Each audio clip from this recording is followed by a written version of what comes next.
the nostrils. The forest is still, especially the man pressed against the tree. Aghast, the man's lungs grasp for air, only to be quelled by sheer panic. Eyes wide, shaking, fighting to breathe, but the breath would make too much noise. It is nearby. He can hear the falling and cracking of nearby limbs, the raggedness of its breath, the guttural growls of its thrashed throat make no language spoken on this plane. He is not safe. It is coming for him. He is not safe here. It is so close now, but what will he do? Drew, roll me initiative and explain your character.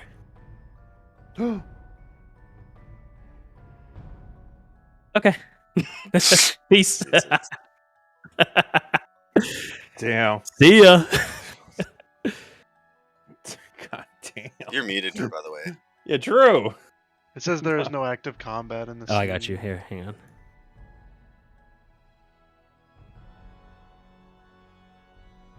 Oh, Drew, that old trickster. A 1. Oh, okay. All right. Well, re-roll. Yeah. Well, there we go. All right, First here roll we the go. game. This is great. All right, Drew. So you're pinned against a tree. It is. You're very out of breath. It's coming for you. You are terrified. Explain your character and explain what you're doing. So you guys see a. It's just kind you. of It's just you. It's not. None of them are here. It's just you. Oh wait. Oh, so I just explained it to the group in like a. Yeah. Oh, okay. Mhm. All right. Well, Mook is a changeling, but I feel like he would be at this moment, like in normalcy, he would be shifted into a human. So he'd probably look like a human, but I haven't thought about his human form yet. Yeah. But he wears heavy scale armor, and he has a large war axe. And he's kind of shifty. I don't know. Yeah, he's pretty mischievous, but he tries to keep even temperament. I don't know what he would do in this situation yet, but Well, what it's am I being coming. pinned by? It's coming after you. It's rushing you right now in What the is it? forest. Go ahead and make me a perception check. Okay. This is very scary. I was not thoroughly warned. 13. Okay, you've definitely seen this before. It's very dark. I mean, through the canopy, the moon is just barely shining, but as this beast runs at you, you can definitely tell this is a beast, and this is a beast you have killed before. You said I'm pinned against a tree? You're right now pinned against a tree. It's caught you by surprise here, and it is rushing you now, and it is going to make an attack against you. Okay. But it's about probably 20 feet from you, but you have an opportunity to make an action. So its throat, from what you can see with this roll, you can see that its throat is slashed open from. It looks like a recent wound, and it's just blood is just rushing out of it, and it's charging you right now. Do you run? Do you stay? What are you gonna do? You see a flushed look of fear in Mook's eyes, and you see his face go from the normal like human flesh. He would probably be a white man, but it would go to like a dark paley white, and his features would disappear because he's caught off guard. Okay. And he would make a check to escape from this beast's grasp. Okay, yeah. So as it's rolling into you now, you see it has these bright, glowing yellow eyes, and its jaw is actually dislocated, and it's just gnashing. It's like flailing in the air as it's trying to gnash and bite at you. So go ahead and make me let's do an athletics check to see how quickly you can get up and scramble away. 11. Okay. So with an 11, you do spin away from it pretty quickly, but it's still on your tail. And you turn around and it's on you. I mean, this thing it's like has a vendetta against you. You've seen the beast. It's here. It's on you. What do you do? I feel like he would turn around in the opposite direction and start sprinting. Okay. You as you sprint, you are unable to outrun the beast, and it makes an attack against you. So Okay. does an 11 hit? An 11. I have to. It does not hit. Okay. So as it charges you, you look a little closer, and this is a warg that you have slain in the forest. Some time ago, it's been ages since you remember slaying this forest or this warg. But as it tries to bite you, its dislocated, gnashing jaw can't quite wrap around your leg and pierce your leggings there. And so it's your turn. Do I recognize this beast? Like I would have the wound. I'm like, hey, I caused that. Yeah, you killed this beast. Yeah. Okay. I'll definitely go ahead and attack here. Okay. I Make have an to figure attack. out to figure out how to use weapons here. So if you click your character sheet, you just go to inventory, and where it says great sword or light crossbow, you just click the little die. Oh, I see. Attack. 11. Yes. So as you slice down onto the beast, you just continue slicing and slicing and slicing, and you're slashing this thing. And at first, it's very guttural and fleshy, and as it goes on, it becomes more and more dull, and it becomes a thud and a thud and a thud, and then a bang, and you hear, "Mook, wake up!" And you wake. And you're covered in sweat. You're just you've had obviously Was a he very watching Cops? yeah. He was watching Cops when he was asleep. It was on when he fell asleep. Cops was on, and you're drenched, and the innkeep is just pounding on the door. You've obviously slept in past the time that you were supposed to, and he is at the door. Okay. You see him wake up in a cold sweat. You see his facial features. They're all pale white. There's no color in his eyes at all. And then he wakes up and he kind of shakes his head and kind of gets his wits about him. And you see him shift into a normal human. And Okay. then he gets up and answers the door. Okay. As you answer the door, a obviously annoyed innkeeper is standing there, and he says, "Your time was up this morning. It's past your time. You need to leave." I'm sorry. I just lost track of time. Just give me 1 second. Very well. Be on your way. And he would step back. He would go in a person who is, overstayed their welcome, and there's knocking as they're going through. You have some of the barkeeps helping in, trying to clear out the inn for the next night of guests who are going to be coming shortly. And so, do you get your things? What are you doing? Yeah, he frantically packs his things. Okay. Just looks through everything, make sure he has everything. It's frantic, but it's very methodical. He has a certain order that he does everything. Great. Okay. Yep. Great. Okay. So then, as you gather your things, are you going to leave the inn? Or are you going to stay for a drink? What are you doing? He walks downstairs and looks to see what the lobby looks like. Yeah, you'd see one barmaid sitting at the bar. On the furnace, there would be like a pot of stew that's boiling there, or on the hearth rather. And you might have a few patrons that are sitting there just kind of getting their things, but yeah, it's pretty empty. Okay. I don't stay for a drink. I think he would leave. Okay. Yeah. As you leave, you're walking out, and the barmaid would go, "Sir, wait 1 moment." I turn around like, oh, yes. Some fellow left this for you last night. I figured you'd need this. And she would unravel from her pocket a scroll, actually, for you, and hand it to you. Do you take it? Okay, I take it and I'm just like, okay. He doesn't open it yet, and he puts it in his bag and then continues to walk out. Gotcha. Okay. So you'd leave the inn. It's kind of a run-of-the-mill little tavern inn, in the middle of nowhere, just for passerbys on a busy road. As you leave, you would walk on the trail, get onto your destination. Do you check the note at all, or? I think as soon as I leave, I would Okay. look around and I look to either side of the tavern to see an alleyway. Yeah, there'd be an alleyway for you. I duck into the alley and unravel the scroll. Okay. On the scroll itself, it's pretty vague and it doesn't have a signature or a seal belonging to anybody, but it would just say, Heir of Halvrist, the house calls for you.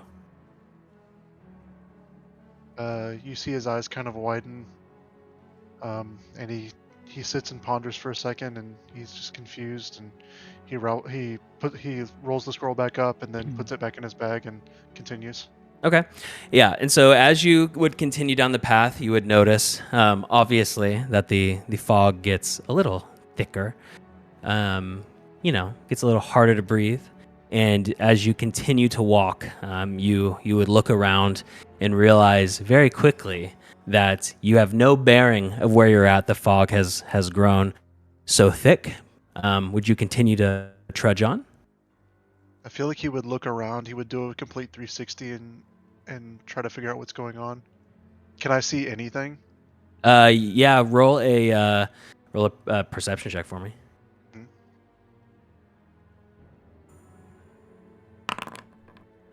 You can't see shit. Oh, nice. It's extremely thick. The fog is very, very, very dense. And as you're looking around, there's no. I mean, it's almost so thick that sound can't even escape it. Oh. I feel like he would kind of lower his stance for balance and put his arms out and start Okay. feeling around and start walking forward just to find something to put his hands on. Great. And so while you're stumbling through the fog, we are going to green cut over to our beautiful bunny friend Petvin.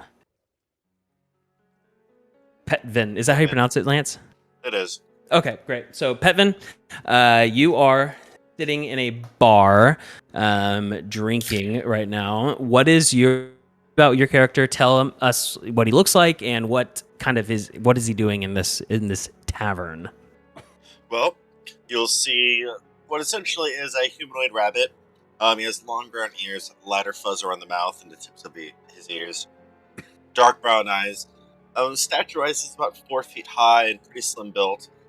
He's wearing this mixture of pretty well-crafted leather armor, and on his back he has a short bow and he has weapons around the belt, but they're pretty well hidden.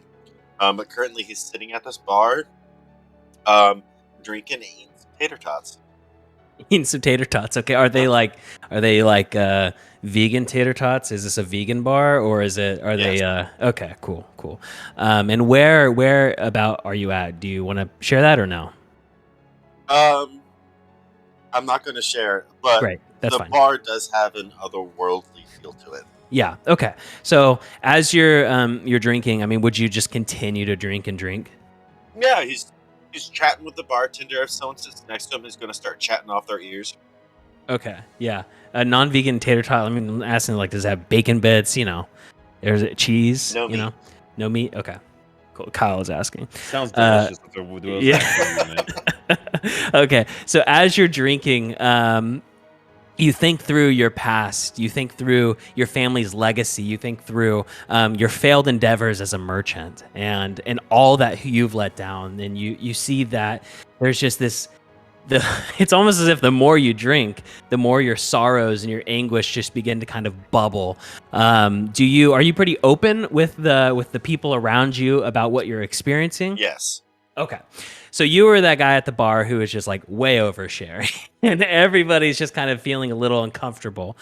You would begin to notice that the bar, it's almost as if it is just like rocking, like there's an earthquake. It's shaking so much. It's not, but you're drinking so much, it might as well be. Just then the barkeep would come up to you and he would say, excuse me, sir, I'm afraid I have to cut you off. Why would you do that? Sir, I think you've had too much. Don't you want my money, though? Sir, you're making the patrons quite uncomfortable.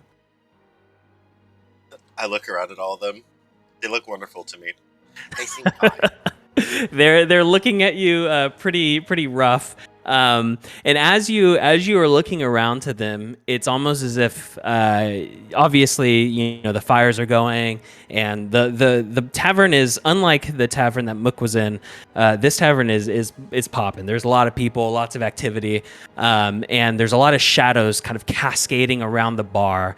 And at a moment, it almost seems like the shadows stop and look at you. So while everybody's doing their thing, their shadows stop and they're peering at you.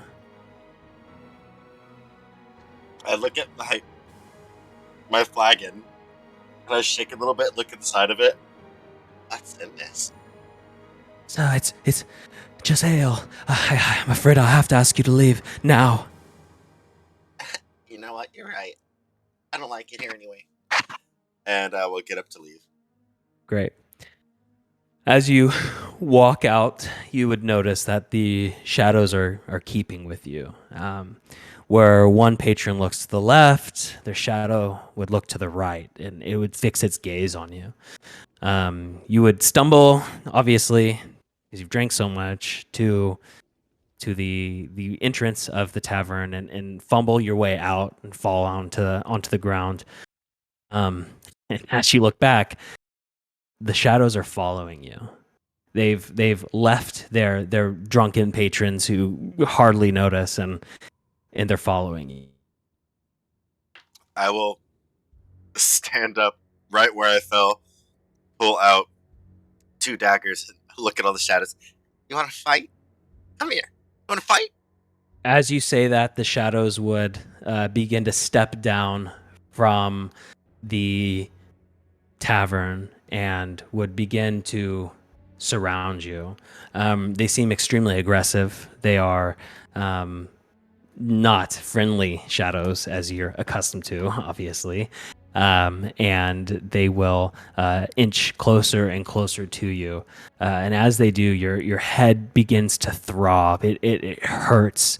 And you hear deep within your brainstem, like in the core of your brain, you hear, "Thou skulls rabbits."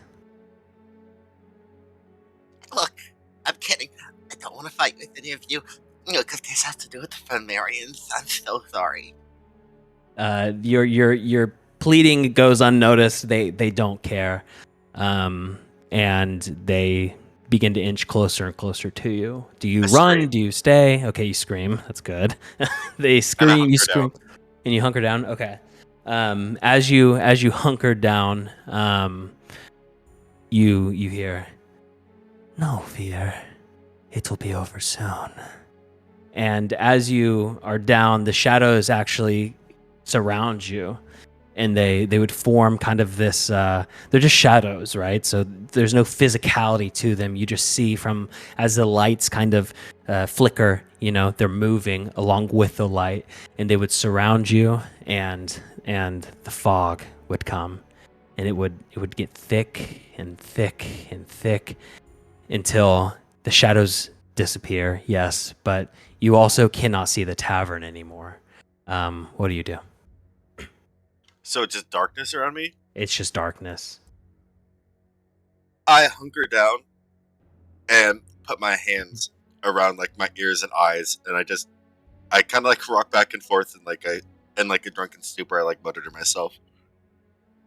Okay.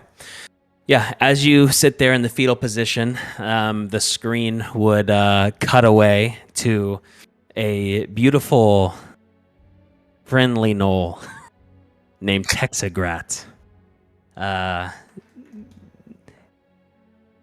Hey, Couch. Yo. What is your god's name again? What? What's your god's name? Oh, Yinagu. Where's the script? Okay. You have the thing? Yeah, I got it. I should know how to pronounce it. Faithful son of Yinagu, you have done well for your god. Many innocent blood have fallen upon your blade. Today is no exception. Your raiding party has followed the river bend and found it. You've watched for weeks as the filthy humans, their village, they hoard their wealth, and they leave a stain upon the land. As the horn blares, you spring into action. This is simply one of many small villages that you've faithfully desecrated. The band of gnolls moves swiftly and savagely through the unsuspecting village. All must bleed. All must feel the cold, swift judgment of Yinagu. As you path towards one certain house, a woman, she stands in front of the house in horror and she's blocking her front door. Please, she begs. We've done nothing. We are but peaceful folk. I beg of you, she pleads as you raise your sword and carry out the judgment that her kind deserves. You enter the house. You slowly stalk up the stairs. Slowly and methodically, you're sensing for any sign of movement. As you creep up the stairs, you hear a thud. The far room at the end of the hall. What do you do? I begin to pull my blade back Okay. from my scabbard. And I Okay, nudge the door open. Yeah. Inside the room, you see a small human girl. She couldn't be any more than 6 years old. And beside her is a small crate filled with newborn puppies. She looks up at you. She's wide-eyed. She smiles. Shh, she says, putting a finger over her mouth. They're sweeping, she exclaims. Mommy says only good boys and girls can play with the puppies. Are you a good boy? I am not. Why? What did you do? A momentary flash of countless atrocities rack your brain in an instant. And the girl looks at you, and same wide-eyed smile, and she says, You can be a good boy if you try. Such innocence, such purity this girl has. Do I hear anything? Right now, you would hear.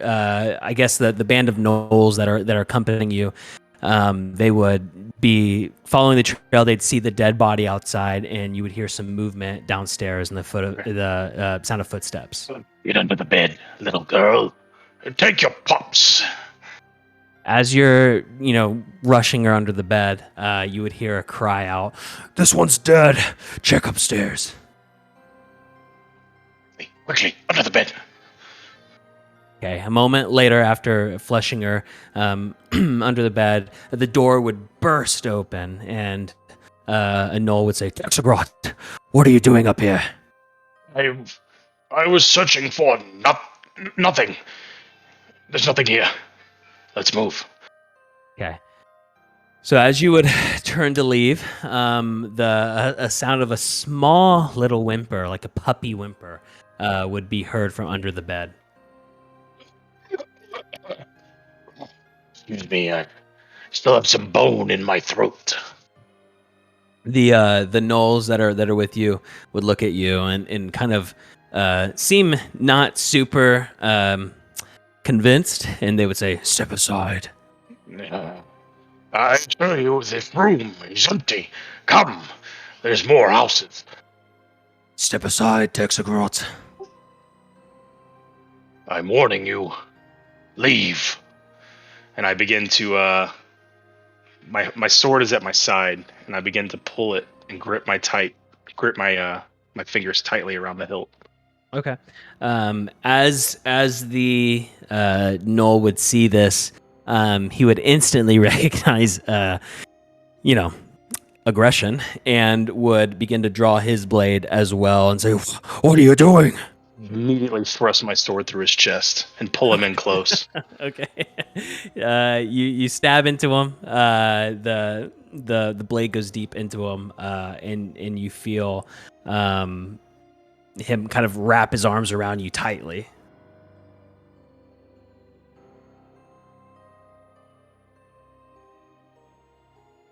Are you gonna push him? What are you doing? Yeah, I let him fall, but Okay. Is he like at the edge of the stairs? Or? Yeah. I mean, by this time you guys would grapple out and be fighting. So yeah, he could be in front of the stairs. I pull him tighter, and I just twist the blade. Okay. And then I put my hand over his mouth, and I'm like, shh. Okay. So as you push him down the stairs, he would begin to tumble. But it would make it's almost as if every single like fall, every single step he hit would be like another alarm bell alerting the raiding gnolls that are surrounding the area that there's an issue. It would be pretty Okay. loud. Okay, so go ahead. Yeah. So are you going to go back to the girl? I turn to look at the girl. I turn to look back at the steps. Okay. In a panic, you retrieve the girl. Okay. Yeah. So Yeah. I hear others coming. Oh yeah. There's Noel snorts Okay. outside. Yeah. Then I will retrieve the girl and I'll grab the pups too. Okay. Is there a rear facing window or anything in this Yeah, room? she has Like a not bedroom facing window. the street that I can't, or the main Yeah. area. Sure. Okay. I'm gonna go to that window. I'll open it and I will lead them out onto the roof, and then I Okay. will say, and then I will jump to the ground. Throw me the crate. At this point, the little girl, seeing all the commotion, she would be crying, sobbing, and she would shake her head. No, she'd be too scared Throw me to the go crate. with you. Trust me. She would close her eyes, and as she begins to leap out to you, to reach out to you, a knoll hand breaches from the window and just slashes across her back. Her eyes open wide, and she begins to fall. Wait. She didn't throw the crate. She just jumped. No, she would throw the crate. Sorry. Okay. Yeah. All right. Well, I catch the crate and then I try to catch her. I guess. Yeah. Okay. It's like poor puppies. All right. Damn. Okay. I would move to where I think she's gonna fall, and I would try to catch her. Okay. I drop the crate and run towards her. Yeah. You'd catch her. Definitely. And Gently drop the crate. okay, you're not killing the puppies. Okay, so as you catch her, you look back and you would see the knoll that slashed her back just grinning from ear to ear. And as you look down at the girl, she's staring at you with lifeless eyes. What do you do? Oh shit. I look at her and then I look at the puppies, and then I look up and see the village. I assume it's burning too. Oh yeah, it's smoldering. I'm gonna take off running. Is there a body of water nearby, like a river? Or anything like So that? there's the village is on that river bend. You guys have followed it to the village. Oh, that's right. Yeah. Okay, so Tex will grab the box of puppies, the crate or whatever, and he's holding her in his other arm, and he's gonna run towards that river bend, just panicking. He's like, you know that feeling like you've been caught doing something bad?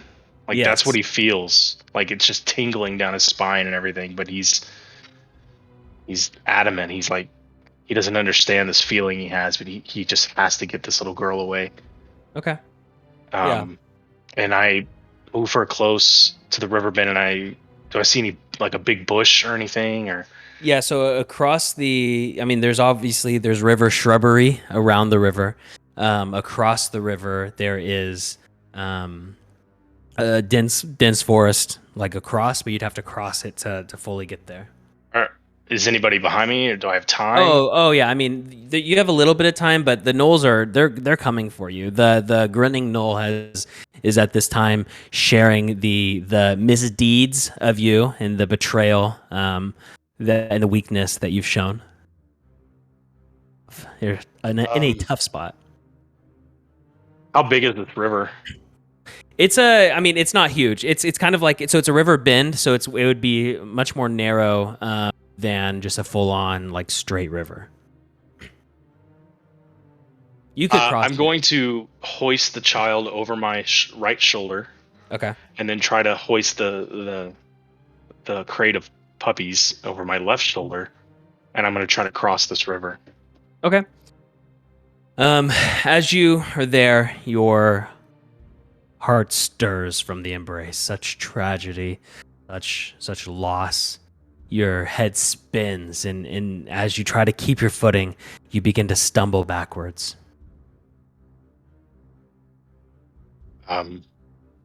Do I lose do I lose control of them when I stumble, or do I need to roll something is the river wild, or It's a wild river. Go ahead and make me an athletics check.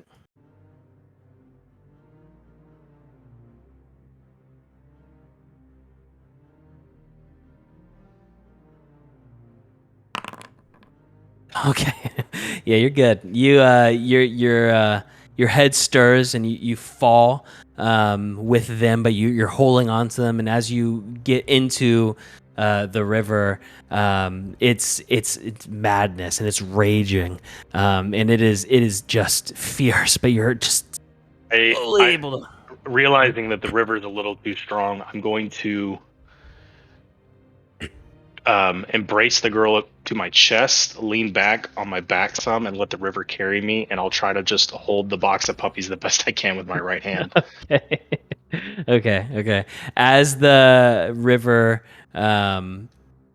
just ravages you as you're just thrashing through it. I mean, it's a river bend, so it's not big, but it's still pretty, river like. It's going to go ahead and make me. Let me see here. So you're in the river. As you're crossing through, you would have to navigate, and the river would thrust you upon these rocks, and it is now crushing you. The weight of the river against these rocks, it is crushing, and your chest is feeling tight, and you can barely breathe. What do you do?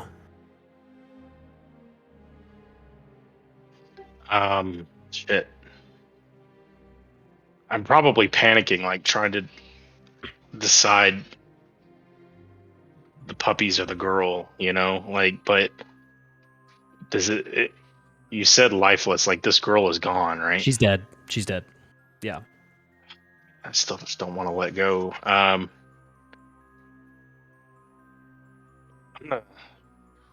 think he would try to push himself towards the river, like the edge of the river, the best he can with the puppies, and then try to kind of gently sling them up on the side of the river, like the edge of the river, so that they're not flowing down the river anymore, and then just let the river take him and her. Okay. As you would do that, the river would continue to drag you. But go ahead and there you go. Okay. As you do that, the river it's so volatile at this moment that you completely lose all footing, and you just begin to tumble through the water. You are tumbling. The girl, the puppies, they are thrown. You don't know where they're going. Your head goes under, your head comes up, your head goes under, your head comes up, and as it comes up, you're gasping for air. Would you try to make it to the shore? What are you doing in this moment? Yeah, I would try to just find something like a floating log or anything to try to Yeah, I don't know. As you would begin to be swept down the Last river. roll wasn't very good, so. Yeah, as you begin to sweep down the river, continue to be swept down the river, you would eventually, I would kind of push you closer and closer to the edge, and you would, I'm guessing, grasp for the mud and the rock of the sandy soil there, and miraculously, you would pull yourself ashore. And as you look up, the forest is ahead of you. Behind you, you're past the knolls. You would get up and you would trudge. You would trudge onward. You would be collapsing several feet from the river because you've just survived a very volatile river. And you peer deeply into this forest. And you begin to pray to anyone who might hear you. Anyone who can deliver you from the vile evil that is Inogu. Just then, as you're praying, the mist This fog slowly would begin to creep in and surround you. And then now we're going to cut. So now Alexander. Are you there, Alexander? Yes, I am here. Okay. It's been 2 weeks now since you've stumbled upon the dead. Stumbling in with a mass of gnashing flesh, you were saved by an unlikely ally in a time of need. Barely escaping the legions of dead, you and Jonathan make your way through the countryside of Falkovnia, surviving only on the provisions happened upon by those not so fortunate souls ravaged by the hordes of the dead. You've come to learn the commonplace nature of this land. All must serve, either living or dead. Jonathan, escaping such a hard reality, you're now marked for death by the elite Talons who roam the lifeless countryside expanse.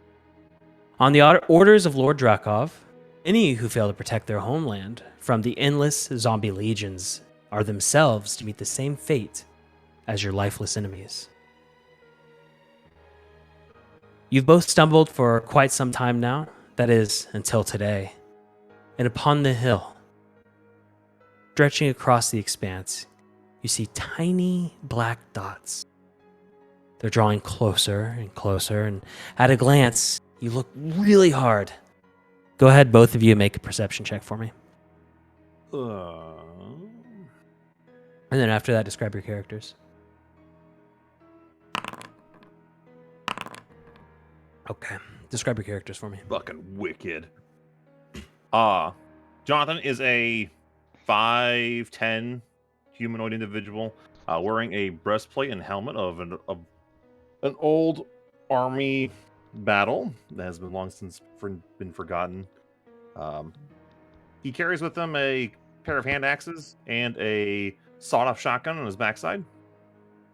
He's just got cuts and tears all over his arms and everything. Okay. What about you, Alexander is a dark elf, standing about the same height. Probably a little bit shorter, more like 5'8". He is very, very finely dressed and doesn't seem to have a scratch on him. He's carrying a large case on his back that holds his instruments. It's like comically large, like almost like he's carrying like a coffin on his back. Okay. Gotcha. As you two both... Oh, he's very sorry. handsome. Keep going. Very handsome. Very Okay. handsome. Okay. Perfect. It's going to come in handy here. As you both look across the expanse on this hill, the black dots are getting larger and larger. You're both able to kind of make out as they're getting a little bit bigger what they are. Are they dead? Are they living? What are they?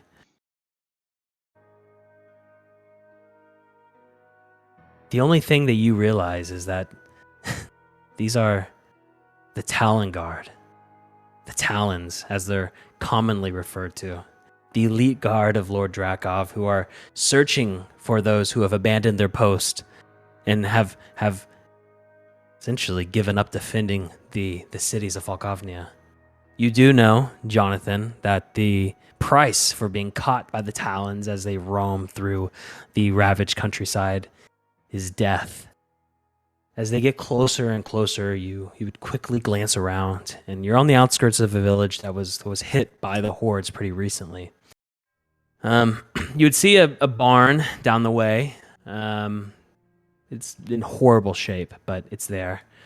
A bit further back, you would see the village that was ravaged. They're coming very quickly. They get bigger and bigger.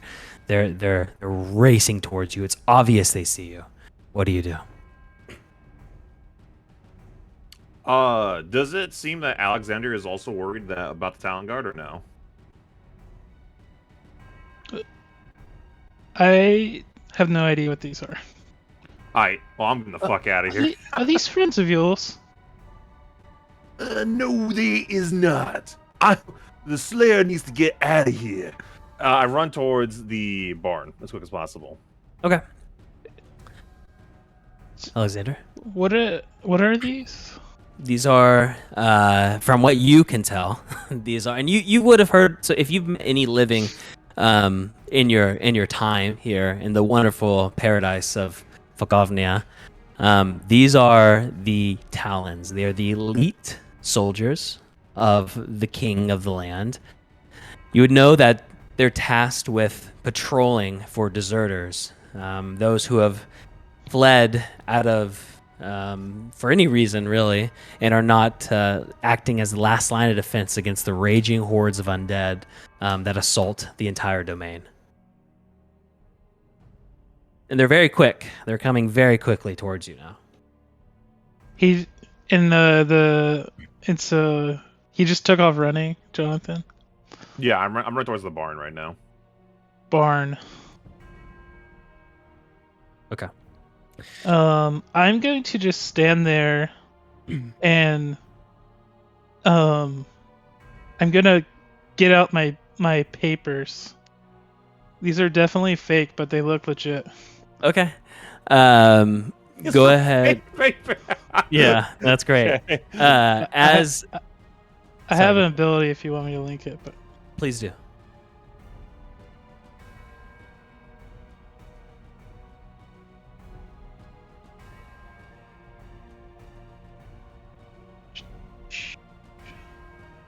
While he's doing that, Jonathan, you would make it to the barn.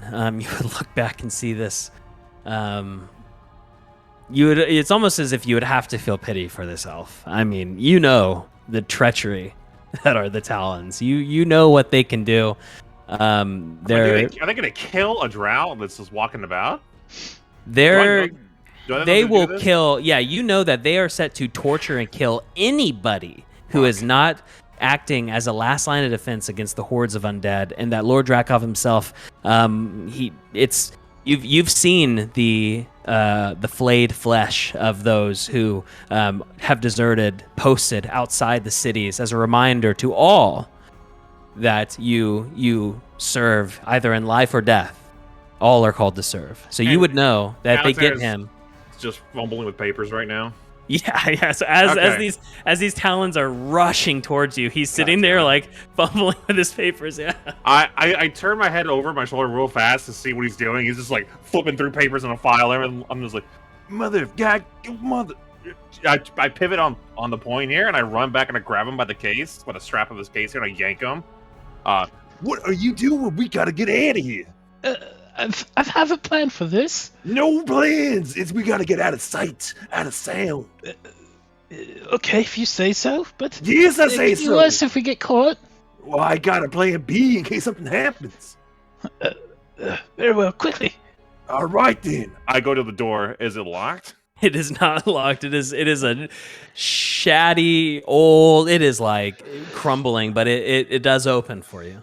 All right. I quickly open the door just enough for us to kind of get through, and I quickly slam it. Is there anything to bar the door with?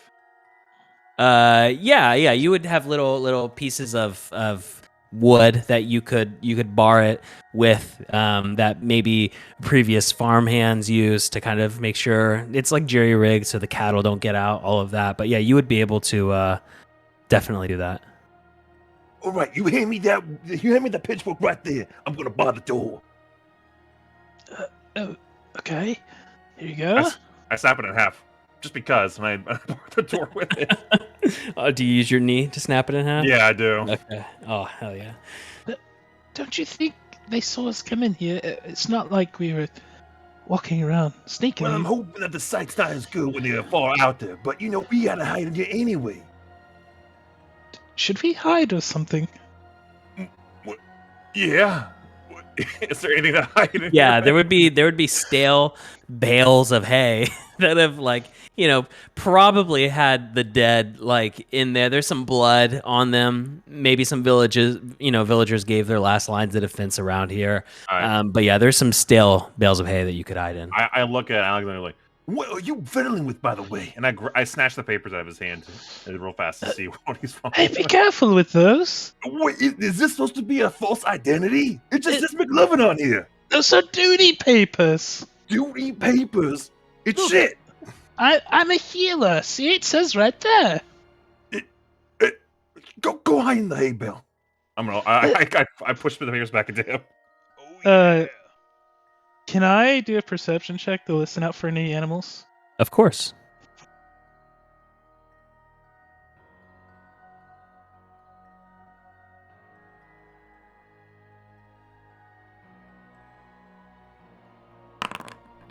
Okay.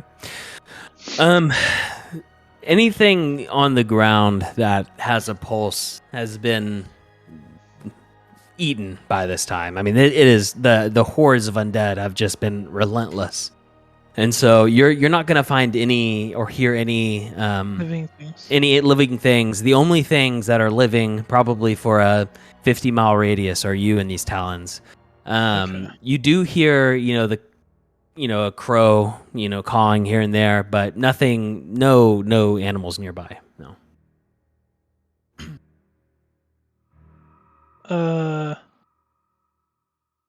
I guess I'll hide in the hay. Okay. Do I need to roll a stealth check? What are you doing? This yeah. is my hay bale. Both of you go ahead and roll a stealth Oh, I check. thought he said there's lots of hay. No, I'm kidding. Yeah. There's plenty. Yeah. Get There's in the plenty. same hay as you. Yeah. What are you doing? I thought you said to hide in the hay. Yeah, but this hay bale isn't. Well, it's okay, but Okay. As you guys hide, Alexander's almost invisible. You cannot see him, but Jonathan, his feet are sticking out.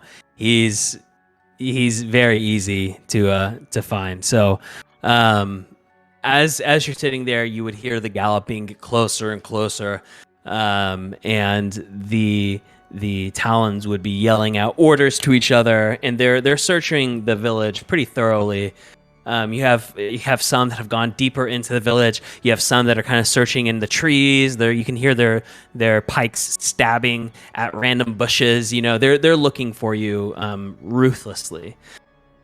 And as they get closer to the barn, one of them would attempt to open it, and he would jiggle it a little bit.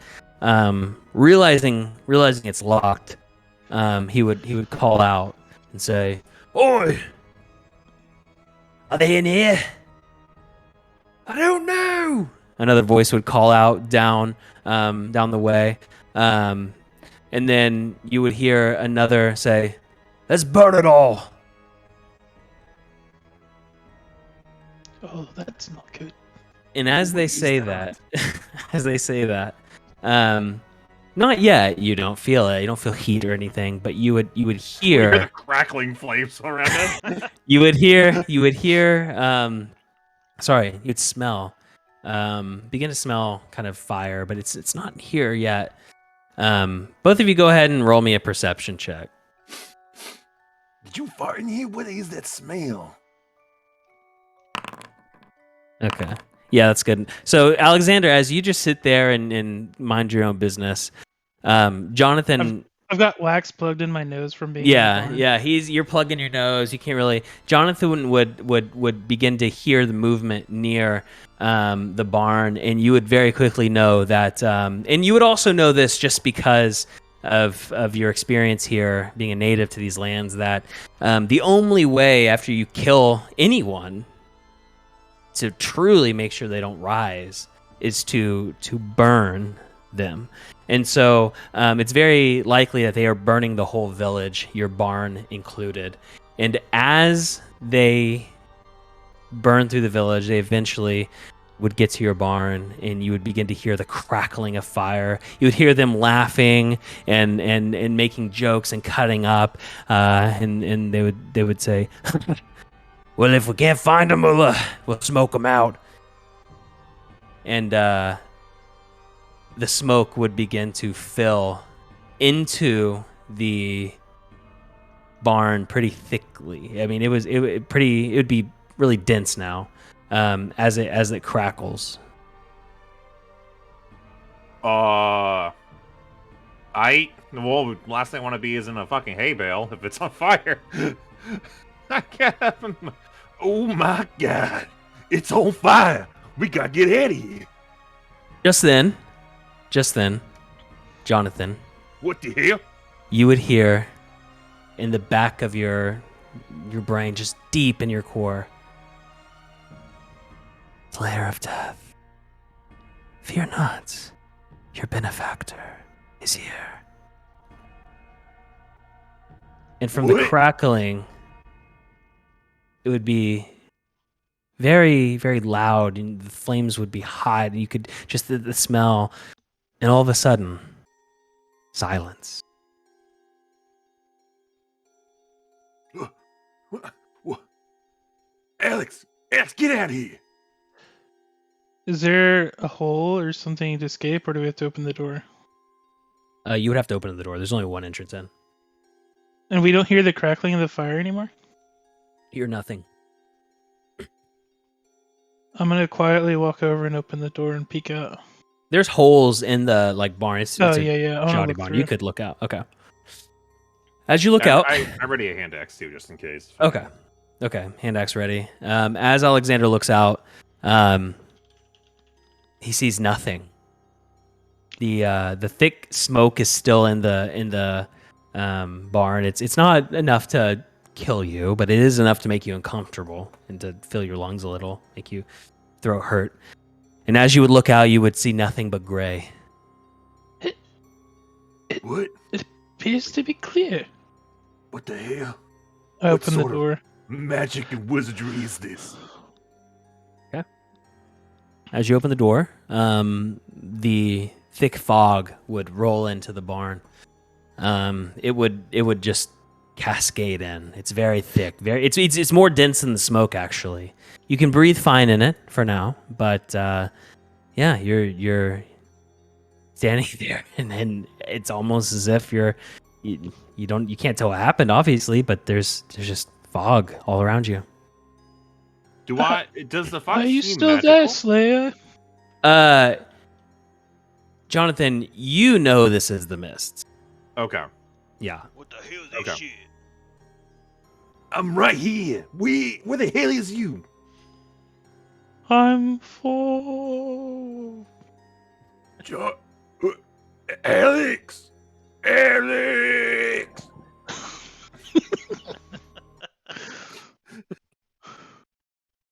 It's incredible. Does anything else happen? No, it's just dense fog. Do you walk into it? Yeah, we walked into it Okay. already. Hell yeah, I fucking do. All right. As you're walking into it, it grows thicker and more dense. And we cut away to an interesting fellow by the name of Beauregard Chalamet.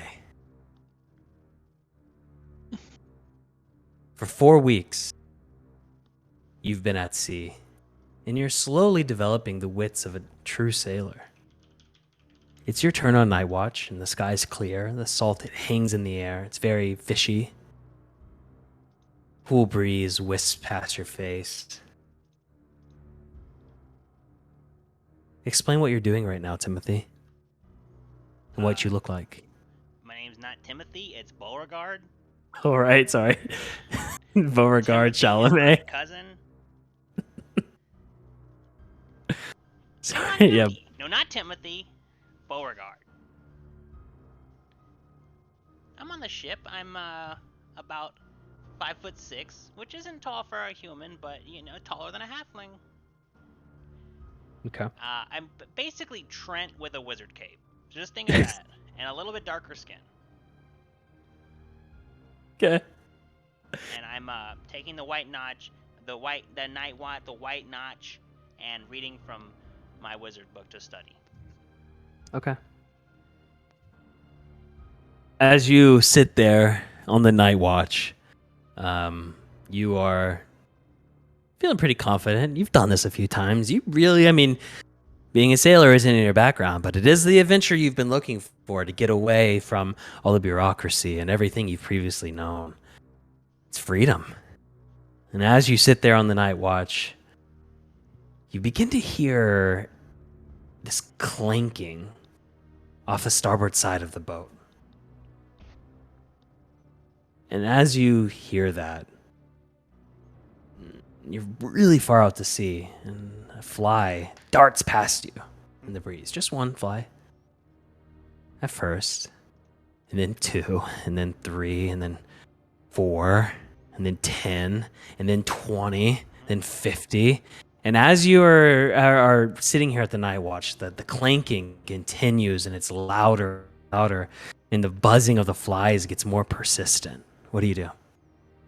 I start to panic, and I swat away and try to go down to where the captain is. Okay. As you go walk through the crew quarters, you would, suspiciously, it's empty. There is no one in the crew quarters. You would walk down to the captain's lodge, where at this point he would be asleep from a long day of sailing and ordering you around. Do you like the captain? I don't love him. Okay. Well, you're in luck. He's not there. As you open the door to the captain's lodge, he's missing too, and it's becoming quite apparent that you might be the only person on this boat. Oh, carrots. There's a window outside of the captain's lodge. Do you look out it? Do you see what's going on? Do you go back up? Okay. I want to look outside because I don't want to go up above. Yeah. There's no flies down here. That's good. When you look down, you notice that the sea has become an amalgamation of writhing flesh and blinking, fluttering eyes. And they just flutter around. And as you step closer to the window, this flesh just oozes against the boat, and it's clanking, and the boat's having a hard time staying up. And the eyes, it's almost as if they pierce at you for a second and then jolt away, and pierce at you a second and jolt away.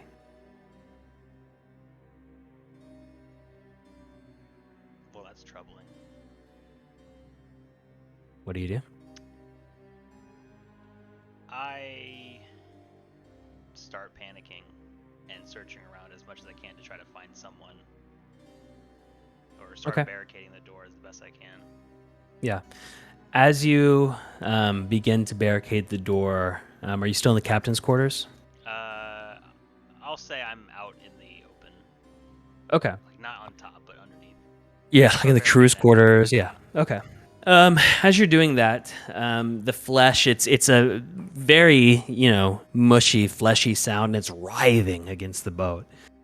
You would begin to see from the portholes tendrils crawling and seething through, and they're just crawling through, and it's almost as if even the smallest little hole in the boat, they're coming through.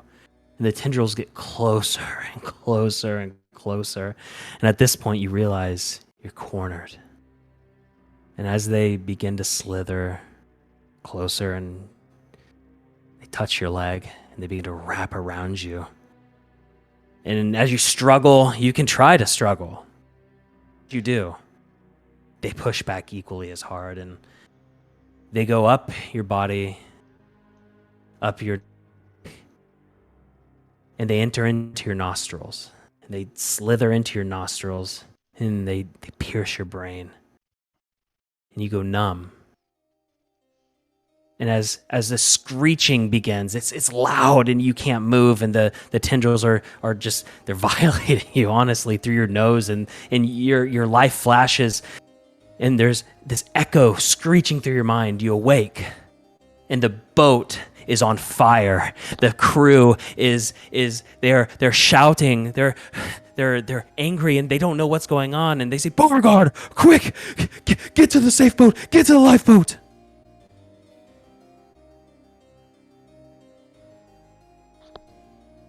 Sorry, Victoria was talking to me. Can you say that last part again? Yeah.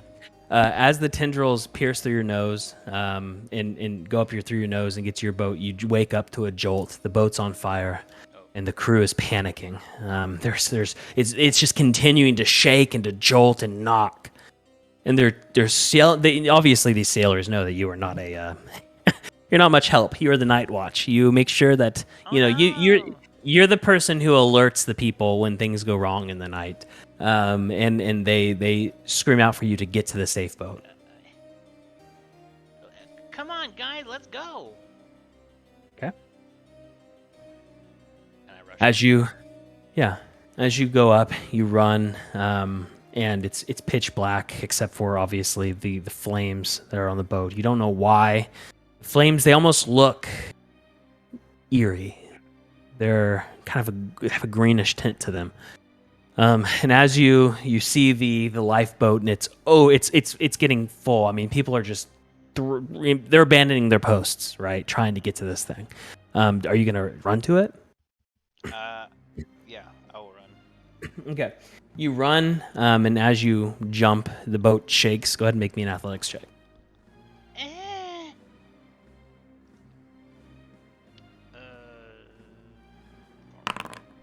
Okay.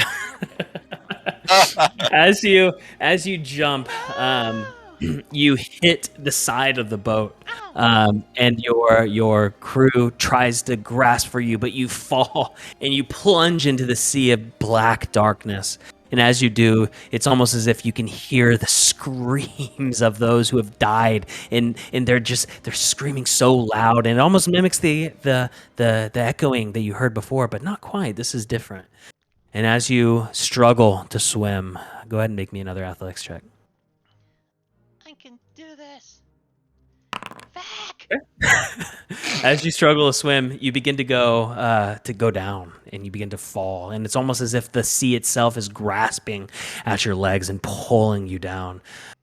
But along with it, you see your boat. It's somehow sinking faster than you, and as you see, it's almost as if you see hundreds of little hands just grabbing so tightly onto it and stretching it and pulling it down. And with it, the lifeboat that failed to free itself, obviously. And you begin to black out. And as you do, you hear the same screech. And it jolts you awake again. Is this a dream? And I don't know. You wake up. You're on a beach, obviously, and around you, there's a forest, and there's a sea, and that's it. You're covered, you're soaked, but you're miraculously somehow alive. You don't know how you survived because you're not a good swimmer, as we all just saw. But you see the forest. Fog is thick. Fog is very thick. You would stand, and I'm guessing would you walk into the forest? Would you stay where you're at? I'm an adventurer now, and I power walk into the forest. Okay. You power walk into the forest. The further you go, the thicker the fog gets, and we cut away. Mar, is that how you pronounce it?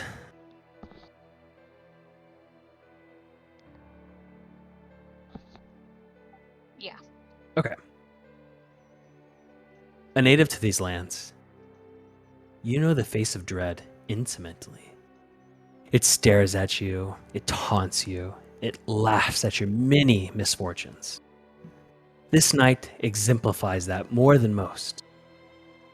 You hold back your gagging as the pungent bog air wafts into your cage. The only moments of respite are those when the stale air stirs about from the passing of the multitude of hags. "You're going to be perfect, darling," one says as it looks up to you. The warts on her nose, they writhe and jiggle as she talks. "A potent sacrifice indeed," she chuckles as she walks off towards the bubbling, festering, growing ooze that lies before her. As the night draws on, you've been given sustenance by way of rotten rat carcass and larvae-filled muck water. This is a meal you've grown accustomed to since the hags have taken you. One night, however, You look up into this ashy sky, seeking whatever malevolent being had felled you this fate. You stare fiercely into the face of dread. You stare and you say, what do you say? And explain your character. I've already given you what you need. Why do you keep taking from me? Okay. And do I have my Hexblade already? Yes, yeah, you do. But you're so I will say you're bound. You're for sure bound. But it is on you, or nearby. If they haven't found it, that is. I'll let you decide. But you are in a cage. It is very pungent, and you are there. So go ahead, describe your character.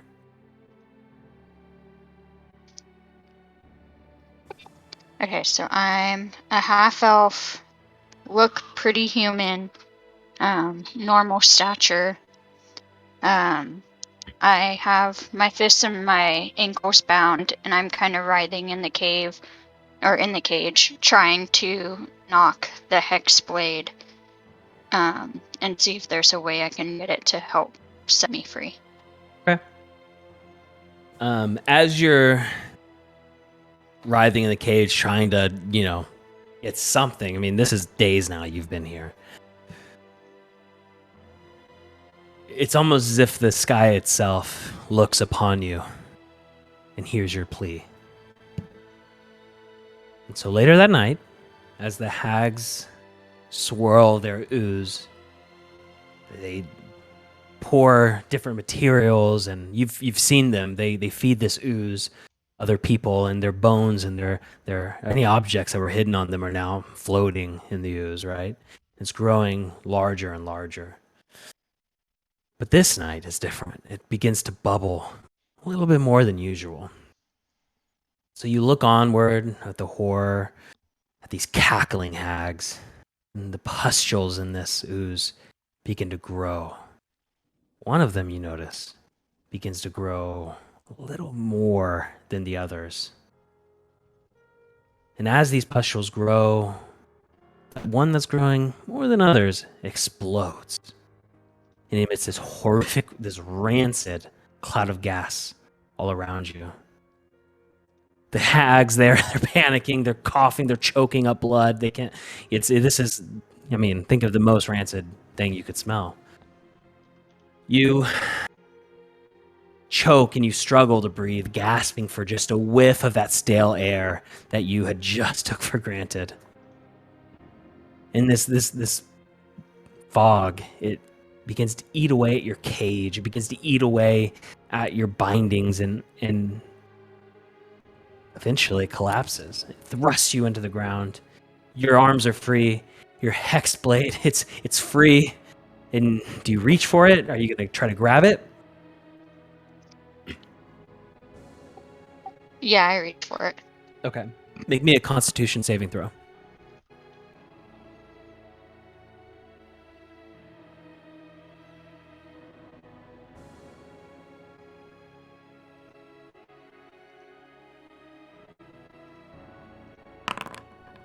Okay.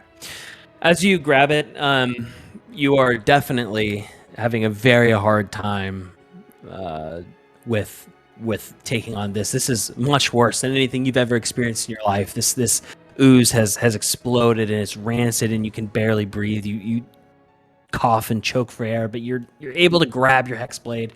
And would you stab? Would you be trying to find the hags? What would you be doing?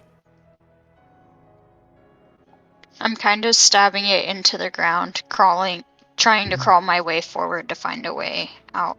Okay, yeah. As you do, the fog, it grows thicker and more dense. And eventually your body would just give way. I mean, nobody could survive this. I mean, and you would pass out, hexblade in hand.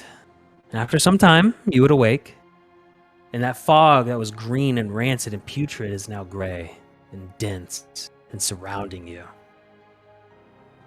You're able to breathe a little bit better. What do you do? I grab my hex blade and I kind of like stumble up and swing it around, looking for any of the hags or any resemblance of what had happened. Okay. Yeah, as you are thrashing through this darkness of the fog, we cut away to our last adventure here, 3PO. Is that how you pronounce it? Is that correct? 3PO? Yeah, I was kind of balancing between 3PO and 3PO, but 3PO is a little on the nose, I feel like. So Okay. let's go with 3PO. This is First name is C. yeah. This is Casey, my brother-in-law, everybody. Just introducing him to the party. Okay, so 3PO, plain walker. You've seen countless lands, survived the harshest conditions. Sure, this man seems shady, but surely you'll be fine. Have your wits betrayed you before? A machine built by the best workmanship, by the finest statures. You have what it takes. You know best. And it's almost a little too on the nose, as you said, but you walk in and the man looks at you and says, "Where are you trying to go?" Well, everywhere, I suppose. Oh, okay. Well, I can't send you anywhere, bud. Everywhere, rather. I can send you somewhere. Somewhere nice. You looking to make some coin? Coin's not really a concern of mine. More looking for experience. Experience? Well, you've come to the right place. And as this guy would lean back, his buddies there would nod along and say, "Yep, you've definitely come to the right place. That's correct." And Okay. he would look at Can you I- and say, "Yeah, what?" So he is kind of like he's definitely not a brave person. I it might sound that way. He's kind of trying to sound that way. But are they being obviously like scary about this? Think of these as like you walk into a bar looking for directions, and it's the Hell's Angels that you're talking to. Okay, so I'm nervously agreeing with them. That's what's going on here. Okay, Yeah. gotcha. Perfect. You have enough wits to know that these are some very shady dudes who have promised you to take you to any plane of existence that you could ever imagine. You've been to quite a few planes. You've learned the ins and outs, but you're kind of ready for that next level. And these guys are promising it. They would slide along the table a little parchment scrap for you and say, "How much you got?" How much gold do I have? Mm-hmm.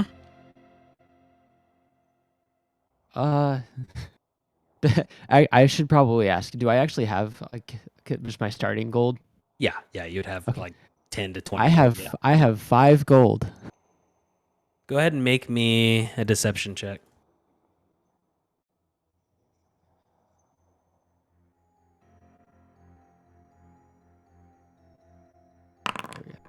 Okay. Oh, well, boy, 5 gold. I don't know what we can get for you. I mean, that's pretty rough. And all the guys would laugh and say, "We can't even get you on a boat down the road for that." And just then, you would hear another voice from behind, and you would step out from this group of men, and he's of darker complexion. He's black, jet black hair, tanned skin, jet black eyes. He would say, "Gregorio, I know where you could go. I do. For 5 gold. I know somebody who is in need of work. I took this from my own village. Do you want to go there? Get you some more gold? Go to better places?" That sounds great. That sounds great. Am I scared of this? Would I be like afraid of this guy? Has a very eerie, not scary, but mystical sense about him. Okay. Yeah, I'm gonna keep going with that. That sounds really awesome and everything. I heard the Forgotten Realms are really nice. Oh, thinking you about want to go somewhere to the like. Forgotten Realms, I see. Oh, well, I've just heard they're nice. Somewhere like that would be great. Yes, yes, my hometown is from the Forgotten Realms. Or it once was. My people roamed the lands there for quite a while. I think you will enjoy... yes, you will enjoy it much, yeah. While you're there, that's where I'll send you. I took this. Took this from my hometown, I did. And I think you're going to enjoy it. It's work. You get more gold. You go to better places. And he would unravel the scroll and kind of walk over to you, and he would begin to hand it to you. Then, like, would you reach for it? I would kind of like lean away, kind of peer at it. Okay. He would reach down to put it in your hand and go, ah! But I must say, you have to be brave for this one, Gregorio. Are you brave? Not. Well, I wouldn't really. I mean, brave. I mean, like that's like relative, right? We've got a man of science. You will do fine. And he would hand you the scroll. You should all see this now. And it would say, renowned investigator, Ruderton, in dire need of assistance, pertaining to the removal of spirits from within the Halverst house. Most fair wage to be remanded upon completion.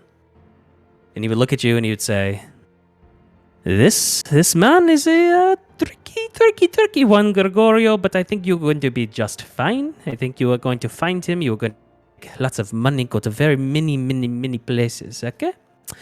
And as he would say that, he would hold out his hand and say, but you've got to give me the gold. You've got to give me the gold.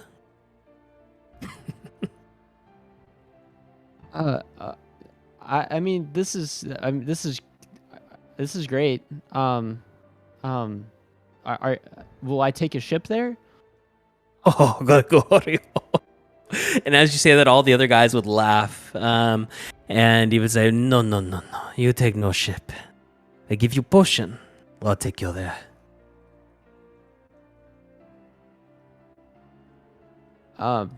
So he's still gonna keep like trying to like kind of not do it. No, he's serious. I mean, he's telling you, he's giving you a potion if you give him the gold. He would say, "Do you want to see the potion? I mean, what's going on?" He's like backing. 3PO's backing away a little bit. Okay. He would snap his fingers, and he would say, "Give me the potion. Go fetch it for me." And his other guys would be there, and they would say, "Oh yeah, the Vitani one," and he would say, "No, butcher it again, and I will kill you. It's the Vistani one. Go get it right now." And as he says that, he would rush back and behind the bar and open it up. And again, this is a very shady place. I mean, when you're a plane traveler, you got to go to the shady places to travel different planes. And he would come out with this swirling potion, and it's legit. I mean, it looks very ornate. On it is markings you cannot read. But he would take it and he would say, "You take this, Gregorio, and it takes you here." And he would point at the flyer he gave you. It makes you a lot of money. Okay, so he's just gonna like do it all at once before he can hesitate anymore. He just slams down the 5 gold and downs the potion. Okay. As you slam down the potion, the Vistani would look at you and smile and say, "Del stradello for me," and give you a big wave. And it's almost as if the room would spin and go black. And a little bit later, you would wake.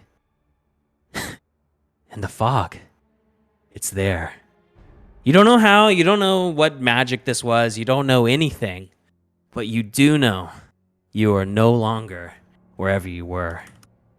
And with that,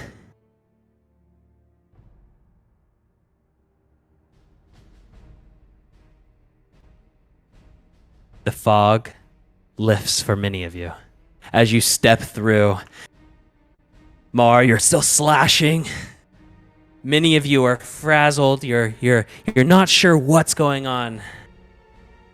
But you do walk up together, and as the fog convenes, you're no longer where you were. You look around, you see each other for the first time, many of you.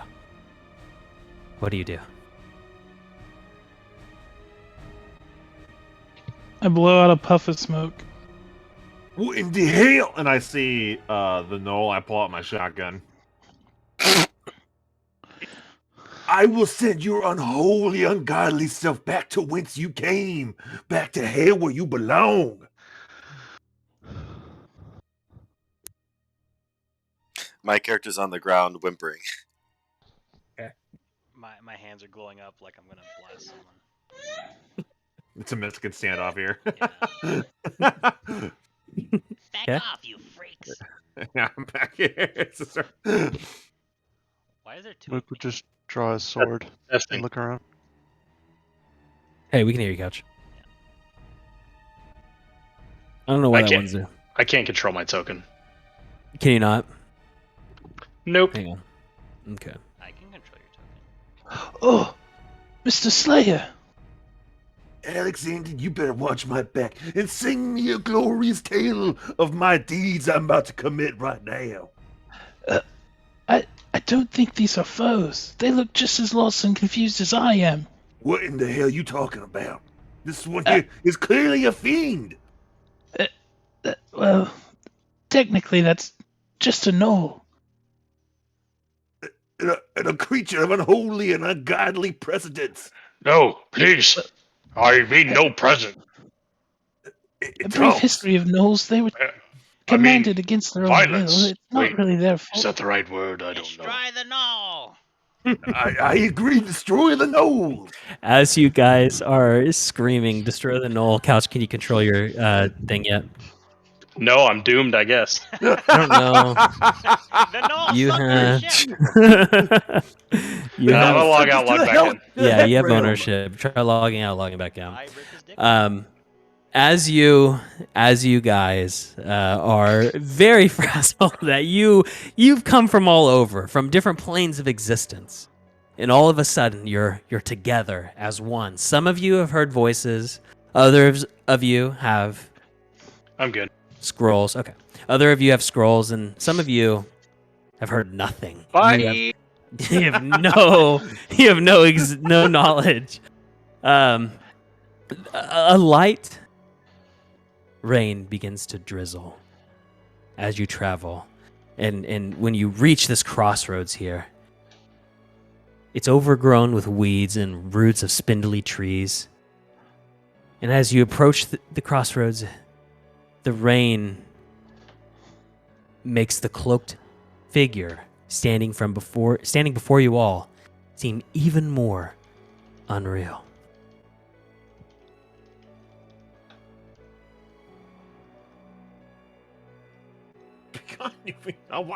Hey, you need to rename my token. And oh, it says couch. I got Is it. this his catch? So you actually have to rename my token from my character sheet, Matt, or every time you drag it out, you'll have to redo it. Okay. But you can do that later. It's fine. Yeah. Okay. So, what do you guys do? There's a cloaked Where's figure. the cloak figure? Do we sense the cloak figure? You forming? see it. You see it. But it's almost if Where? it's not there. Yeah, exactly. I point. You see it. towards You all Wait. do see it. Wait, I'm wearing a cloak. I shred the cloaked figure to pieces. Okay. As you all are making the commotion, the figure's head, it snaps up and is glaring at you all with piercing yellow eyes. And what you took for a cloak spreads around it, revealing itself to be a pair of black, mighty wings. With one powerful motion and a blast of chill air, it sweeps and it's gone. What? It was. I'll show you guys where it was. You just click and hold somewhere. Right there. Yeah. There you go. Oh. Did you? I mean y'all no harm. Did y'all see that? I saw it. Yeah. What the hell's going on? Where are we? Do we see any buildings, Matt? You do. You don't see a building, but Any signs of civilization? up upon the hilltop, the road leading forward, about the direction where the figure was, stands a grim black tower, the last defiant turret of a long crumbled fortress. And attached to this tower is a 3-story manor house, weather-beaten and veined with ivy, and a porch that grids the house. Its roof, it sags, and is sheltering a stout door that stands open in amidst a flickering light. Look, a house. Well, we should probably get out of here. Well, I don't know about the. Why is that one still rocking and crying? Why did y'all I'm pointing towards teleport the me rabbit. here? Back off! Tex is gonna start moving towards the house. You said it's north. Yeah. Mm. Direction of where the figure was. Oh, Mr. Slayer, I meant to tell you. Yeah. If proper introductions do come about, please, would you let me do the honors? I've been working on something. I would be eternally grateful for your introduction of us. Perfect. I look at Pepin and I'm like, you gonna make it, big guy? Sure. Like, I think we're gonna head off. I start walking. Why is the Umbler token still here? I don't know. I'm not sure. I'll figure it out after. He's gonna specifically follow your character, Drew. I'll go ahead and keep following Couch. Okay. Oh. Leave me alone. Everybody make me a quick little perception check. Hey, Alex, check it out. It's one of the metal men. He ain't got no soul. He doesn't have Okay. no- All right. I don't Hello? detect any soul. I'm casting detect soul. Nothing's coming up. If he doesn't have a soul, he must be a fiend. Let's kill him. I Um, will send him back to the unholy. Jonathan and devil. Texagrat, you would notice as you're walking, and Alexander, as you're walking by the spot where the figure was, there's a glint on the ground of an item sitting there.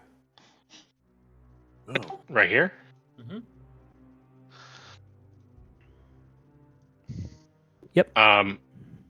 I pick up the item. Okay. Foolishly. As you pick up the item, it doesn't seem super special or anything, but it, Dude, +2 sword. Yeah. Hell yeah. wow, +3 sword. It's do you see it too, John. No, I don't Jonathan? see anything. A 2? You have No, to do go you to. you both are you looking at the item that Tex just picked up? Do I notice that he picking it up? Is it a big item or is it a small item? You rolled high enough to know that this is an item, and Alexander, you all can see this item, but none of them would know what this is except for you. Oh, for me, that I would know? Okay. Yeah. I look towards Tex. yo, I need to see that. I might know what it is. But if you don't give it to me, I will probably shoot you. I don't know what that means. Hand it over. Are you gonna kill me with it? I can't guarantee your safety with this item that you're holding. Hey, my name is Tex, and Texagrat. I'm just gonna call What is you yours? It's just Jonathan. But people call me the Slayer. Hello, just Jonathan. Yeah. Here, take the item. I don't care. Nothing matters anymore. Chin up, champ. You're a real depressed Noel. Okay. And as you hand the item over to Jonathan, does Jonathan take it? Yeah. Sorry, Adrian and I Okay. got disconnected. Oh, you're good. You're good. No worries. Did I see him pick up the item? Yes, You yeah. did. You also see the item, but you have never seen this before. You don't know what it is. But Jonathan, he does know what this is. And this item is called the planchette. It's a device that is tied to communicating with the dead. It's decorated with bird skulls all over, and it doesn't seem inherently magical or anything as you're touching it, but you do know what it is. This thing reeks of unholy magic. I must destroy it. That is cursed for sure. Indeed. You can roll an Arcana check if you'd like to. Arcana is definitely my strongest suit here. All right, I feel like boy. I'm lying. This thing does not look magical at all. It looks like just a hollow piece of bone that somebody's passing off for a planchette. I've seen these things before. They call upon the dead. No, I do not know what its origins might be. What is it made out of? It's a bone, and it has bird skulls all over it. I take it back from Jonathan real quick, and I kind of bite it a little bit, like someone might bite a coin to see if it's real. It's what real. are you doing? You trying to eat it? I think the Noel's hungry. Are you hungry, little fella?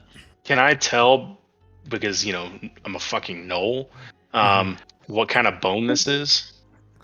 It is not from a creature that you have ever seen before. This is a strange consistency. It does have legs. The tannins are very strong. It would be. I'm not sure what it is. You got all that just for biting the bone? You'd be able to tell Don't it's you? an avian I don't of some eat sort. bones. It's avian in nature, but I'm not sure what kind of bird. Perhaps... No, it can't be a champagne bird because those are only from the region of Champagne, France. It would have to be a sparkling bird. A sparkling bird? What? I hand it back to him. It's got some, like, dog slobber on it. Yeah. Oh. You. I'm like 7'1", by the way. So I'm definitely Oh my looking up at you. Yeah. Okay. You're fucking huge. It's Do you an guys- holy relic must be brought with us. Well, hey, you! I point towards Beauregard. AFK is like, Run. Run! Hit catch. And I throw the Ah! I throw the amulet or the relic towards you. Ah! It hits my chest and hits the ground. hey, Matt, I'll be right back. That's fine. That's fine. Okay. Do you take it, Beauregard? Okay. What is this? It's a totem, a relic of unholy, unspeakable power. If you're proficient in Arcana, Beauregard, you can make an Arcana check on it.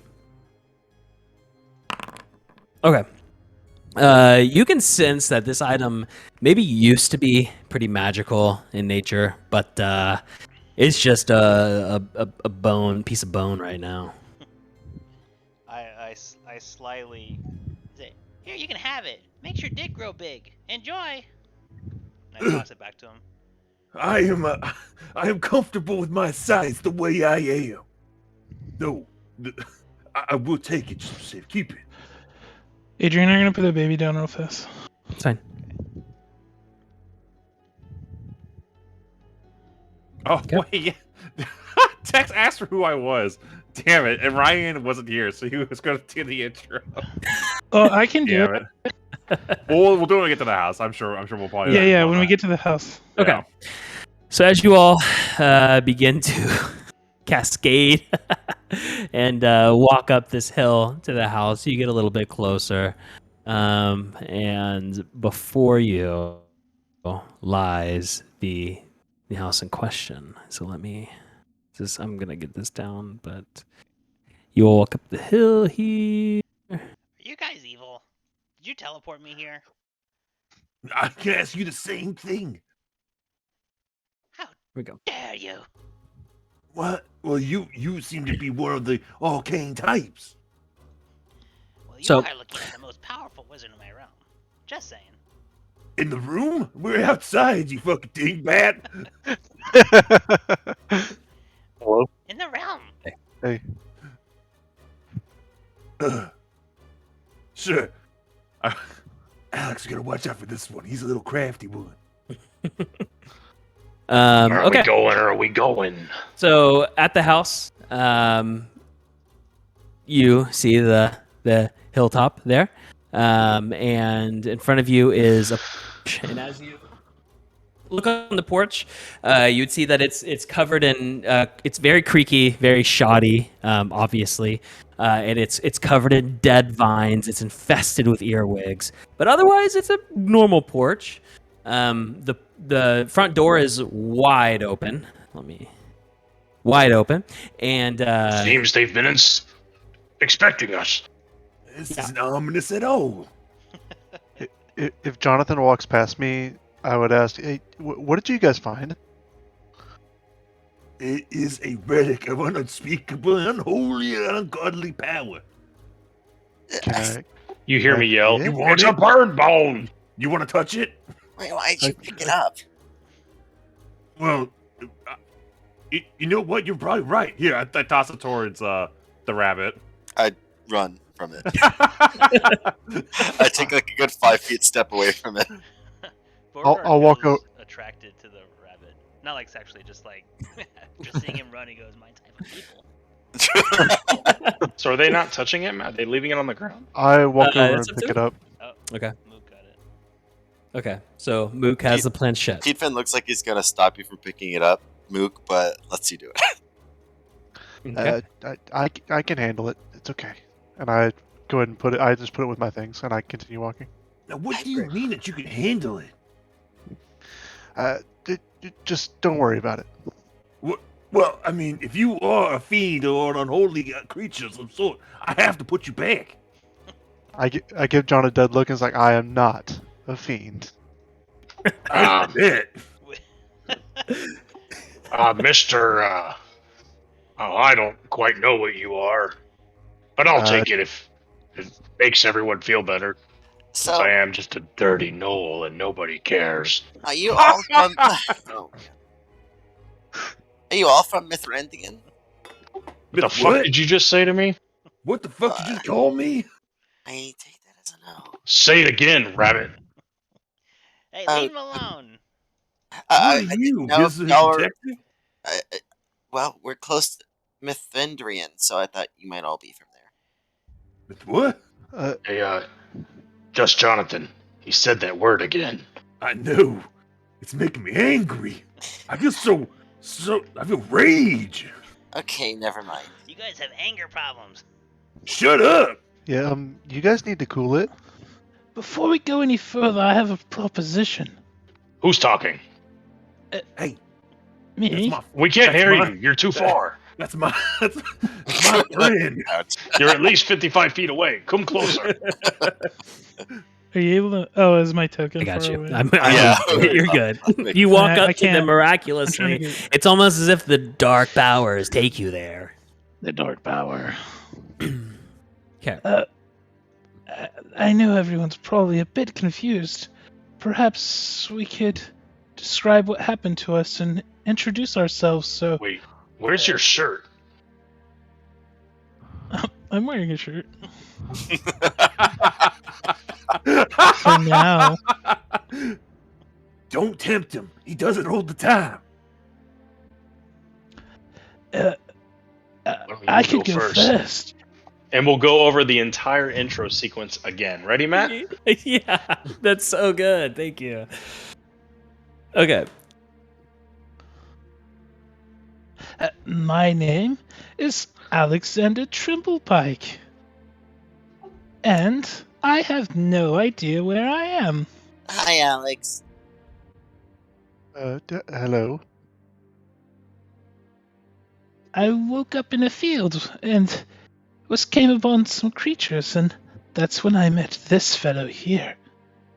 And then Alex is gonna stand in the middle of the crowd, and he's gonna he takes like a really boisterous posture, puts his hands behind his back, and he starts to give a speech.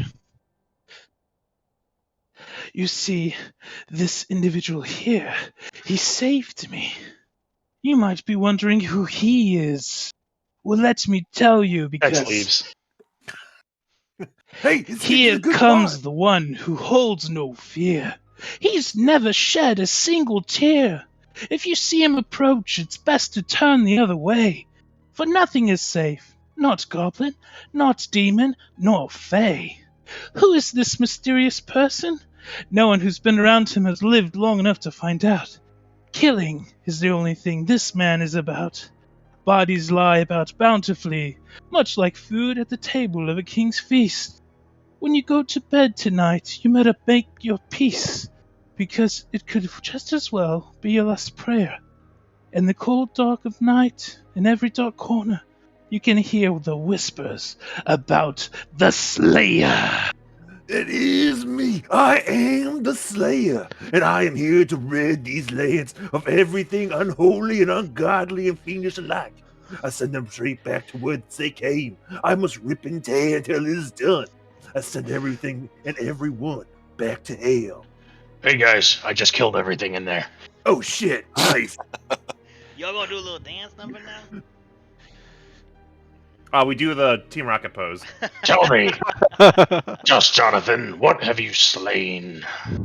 I've slain ghouls, zombies, wargs, the big things too. What about goblins, like in your picture? Too many goblins to count. I'm drenched in the goblin blood. Well, luckily there's not a lot of them here, so you should be pretty not busy.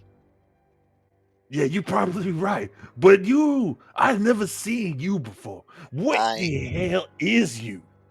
What? You've never seen one of me before? No. Oh, I'm a Harrigan. But my name's Petvin. People sometimes just call me Pete. Little P, I like that. Mm-hmm. Little PP. Very good. Well, you're really tall. I look up because you're almost double my height. I like you, little PP. I'm gonna take care of you. Thanks, Big PP. And I'll pat your thigh.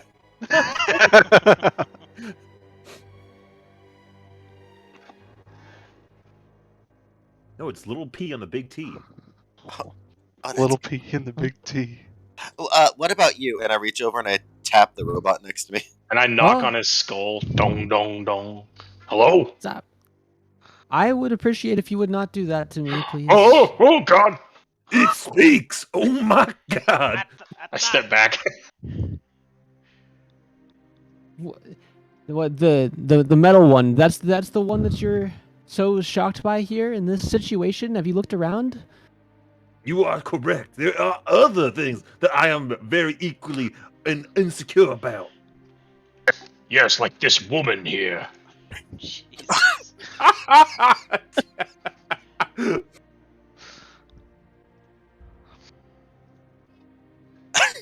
This woman. Oh, that's a woman. I thought that was just a twink. Oh. Jesus, that's offensive. I mean, so, Mr. Robot Man, which is what they called you, I honestly have no idea what the word robot means. Why are you made of my sword? Why is your sword made of me? Ooh. Yes. But my name is Thripio, and I'd rather be your friend than your enemy. Do you understand friendships? He's also made of my gun. Yeah, I do have a heart. I look at Whoever's Beauregard next to me, who I have no relationship with yet, so at all, And I'll lean in and I'll whisper, "Do you think that's true?" Silence, Noel. Hey, so, the 3PO, was it? Thripio. Are you, like, enchanted? Or is this... You were... I guess I don't understand. You're a walkie-talkie suit of armor. Oh, it's What just the a trick. hell? It's magic inside a husk. And I try to push him over. Can I wear you? Oh my god, you can't just ask if someone's enchanted. Well, I just don't understand, and I'm curious. How do you push me like really hard? I mean, as hard as I would push a suit of armor. So if you are Okay. not a suit of armor, you're not gonna fall over. Okay. I was like, 'cause he's mildly dexterous, but not I'm incredibly. 5'5", He's he'll be okay. yeah, I'm also a wizard. I'm feeling quite attacked right now. I would really, I don't really know why That's you're asking fine. me. Let's attack this woman. Whoa. Oh, I'm sorry. We shouldn't attack anyone. Is that the correct answer? This is a safe place, Noel. What are you talking about? I do apologize? Question mark. Do you think your lives matter more than ours? What? No lives? No, not at all. So, how far do you think the city is from here? I don't really know. Last thing I remember, we were engulfed in a fog, but we were gonna get burned alive. Wait, you saw a fog too? Yeah, I was in a river. And then river. yes, and then I managed to climb to the edge. And as I climbed out, I was surrounded by fog. I also saw a fog. Wait, y'all What? saw fog? Y'all got the lucky one. Mine was more of a mist. What about you? Woman. Metal. I'm not talking to her. Oh my god! I'm talking to this metal man. Yes, His name is... Are you 3PO. capable of vision? yes, I can see you. Oh, I've been making very mean faces at you. I apologize. It's okay. I didn't notice his LED Did you see a lights. fog? Eyes blink. Fog? Whoa! Yes, Do that again. They flicker again. Whoa! He's blinking. I'm Um, intrigued and terrified at the same time. He looks around like periodically at each of you as he speaks because you're all just still staring at him, and he's like, yes, I saw a fog. It was in the potion. I drank something, believe it or not. And and then that's when I saw it too. I got attacked by shadows. So you didn't see fog? Nope, I sure didn't. And what of you, knife ears?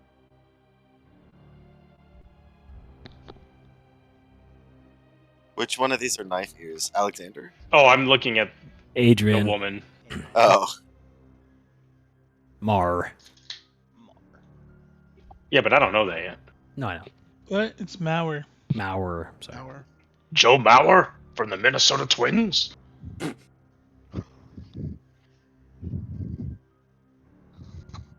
I saw a fog, but it was more of a hag wants to eat me kind of situation. A hag? Oh, Holy hag. shit. Truly the Well, unholiest actually, of like creatures. 5 of them. 5 hags? Nani? Wow, that's an impressive feat. Wait, how did you manage to escape 5 hags? Unless she Are is you- one.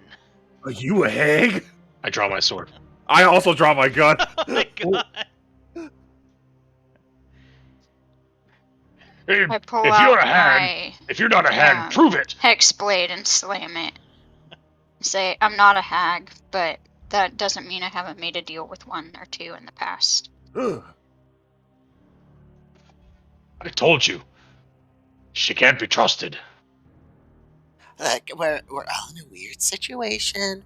Let's just get along. Stop calling each other names. Look to the knoll. Could I want to insight Mhm. what Adrian said about making a deal with the hag. Go for it. As far as I'm concerned, I can't trust any of you. No more one than the other. I bet. Yeah.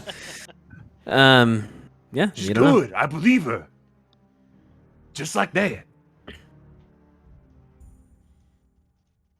Well, let's That's let's good. I go believe it. inside and find out how we can get out of this hellhole.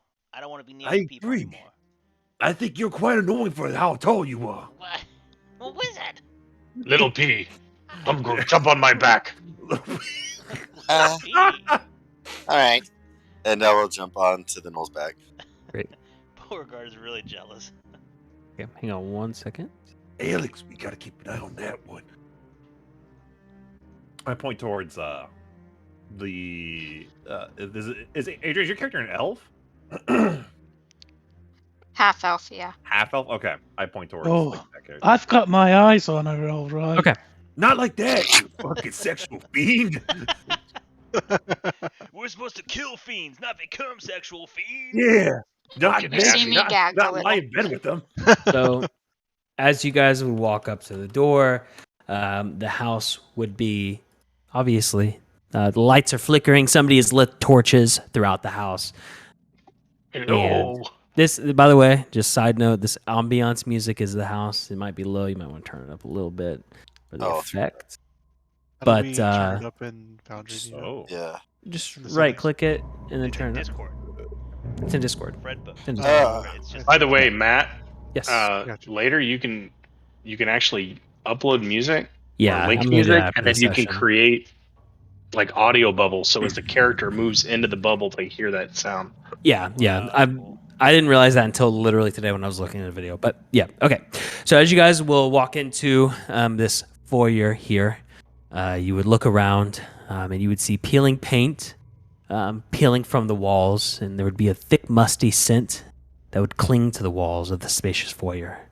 There'd be a curving staircase that rises from the cracked tile floor to a balcony above.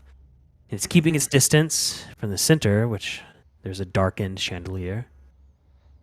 And then the doors, well, they lead in every direction. And at the room's center, there's a bronze sculpture of an antlered eagle, and it perches atop a marble pedestal. From the doors, you see movement from the door directly in front of you, all the way to the north. But then it settles, and you hear a shuffling of papers in there. What do you do? I get really quiet and I'm like, hey. Oh, sorry. someone's in- Really quick. Your movement is fiercely canon. Got Fiercely canon. Up to the feet. Just so you guys know. I'm going to be moving next to Couch's character, but I'm technically on top of him. I just don't want to Okay. cover his token. Great. Oh. Wait, can you change my token size at all? No. I whisper to the group, I'm like, there's shuffling in there. And I point towards the door. I ready my gun. There's some kind of magical presence. It's impeding my vision. What? There's magic in here? I'm going to attempt to cast a spell. I start sneaking towards that doormat. Maybe I should wait outside. No, we need you. As much as I don't like you, we need your expertise. Okay. I'm gonna do a ritual of detect magic. I Great. pull out some glitter and start tossing it in the air while dancing. I lean against this door frame, and I try to peer. I just like peek in with I lean my head in and look. And I'll check out the statue when you're able to get to me. Yeah. Okay. So we'll start off with the detect magic. Alexander, as you cast this ritual and you're frolicking through this foyer here, your heart just drops, and you feel there's unexplainable amounts of dread and sadness that fill this place. The magic is here, but you can't see it. You can feel it, but you don't know where it is. Is this like necromancy type stuff? It is yes, and it is darkness. It is definitely you get a sense of, there's some necromantic magic here, but there's more than that. It's so deep and sorrowful that your heart almost, it's like you've experienced it, like gut wrenching sadness. It drops. My new friends, someone's cast a blanket of dread over this place. It's everywhere, and it's terrifying.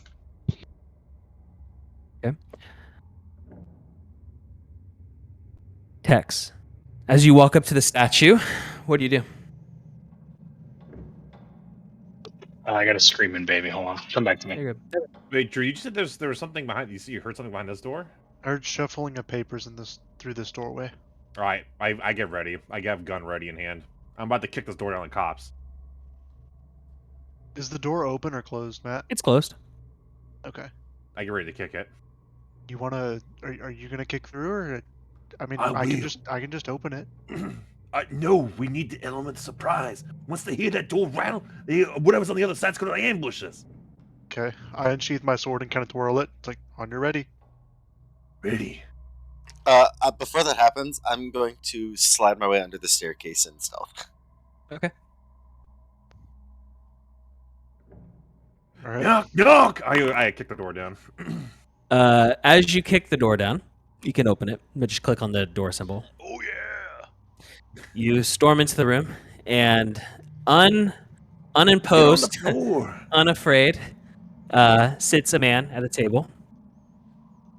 And he looks up at you. He goes, yes, you saw the ad. Welcome. What? I've been expecting you. What in the hell? My name is Dr. Rudolph van Richten, and I'm quite excited for our adventure here. Why do you sound so exasperated? I am an old man. I cannot do this alone. Obviously, you've seen the posters. You are here to answer the call of work. Work. So, as you come into this room, are all of you coming in? Is one of you coming in? Who's all staying? Who's all going? Tex will stay. He's gonna check out the statue now. Yeah, Thribia was gonna look at that too with Okay. Tex. Great. And then you both are I'll here? head Okay, in. great. Okay, perfect. As you guys come in, you would see this is a parlor room.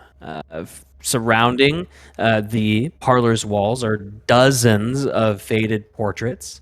And the subject eyes, all of the subjects, their eyes are fixed on the circular table that bears an ornate spirit board. And then above the fireplace, you would see a wide mirror, and on the north wall there. And then across the table, along with the ornate spirit board, are just dozens of books strewn against all over the table. And then actually on the walls, let's see, everybody make me a perception check really quick. No.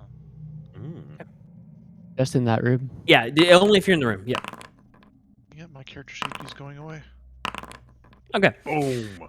Jonathan, you see on the walls are etched into the walls runes. And you know these runes. These are runes that ward off spirits and are protection runes.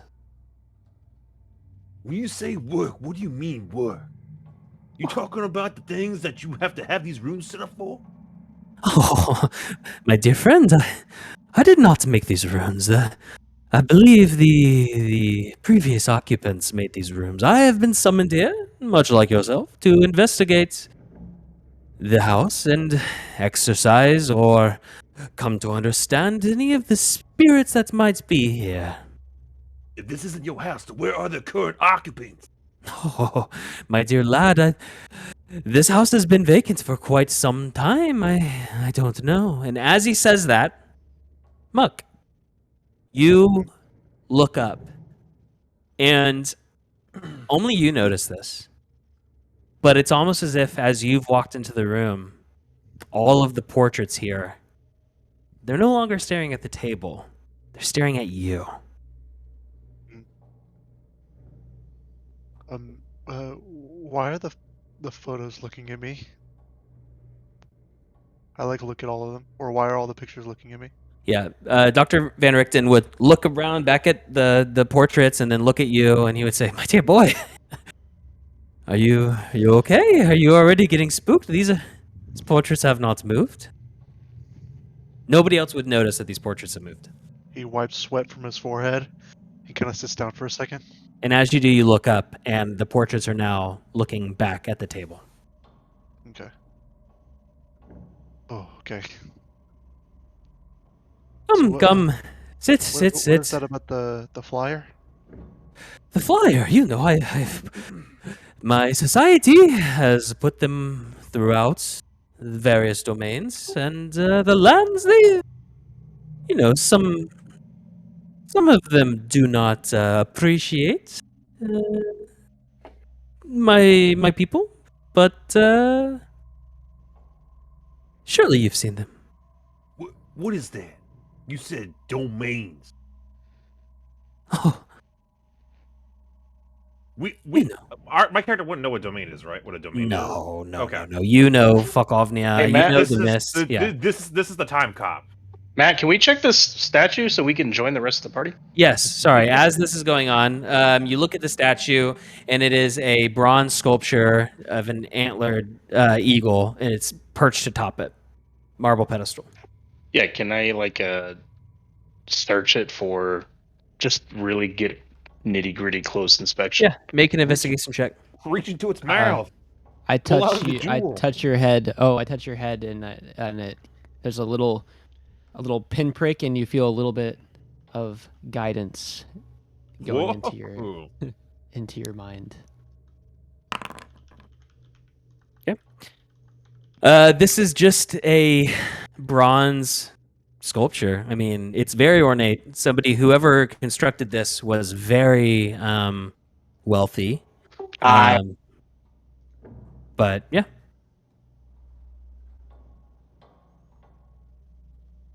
Okay. So I start going through these little chests over here. okay. So hang on. I'm gonna change Jason his name. There you go, Jason. That should show up as that. Okay. As you're going through the chests, you open them, and there's various books that are. They have different things. Some of them say, it will say the Church of Ezra, or it will say the history of Barovia. Different Ravenloft-esque books that Dr. Van Richten has brought. And as he says that, back to Kyle, as you would walk in, Dr. Van Richten would stop and say, "Is that a knoll? Oh, you surely did bring quite the party here, I see." Yes. So the domain. Reformed Noel. And okay, so Jonathan would know Fuckovnia. He would know about the mists. He would know Demont He would know some of the other kingdoms around, but he would not know the extent of what these are like. He would definitely know that there are lands, that there's mists. You're from here, and even you've probably heard whispers of this man that sits before you, Dr. Rudolph Van Richten, and Maurer, your character has as well. Should I make a history check to see if I can recall this please. person? Okay. Both of you.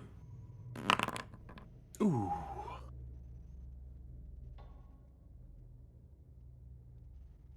The mysterious force clouds my This person seems very familiar to you.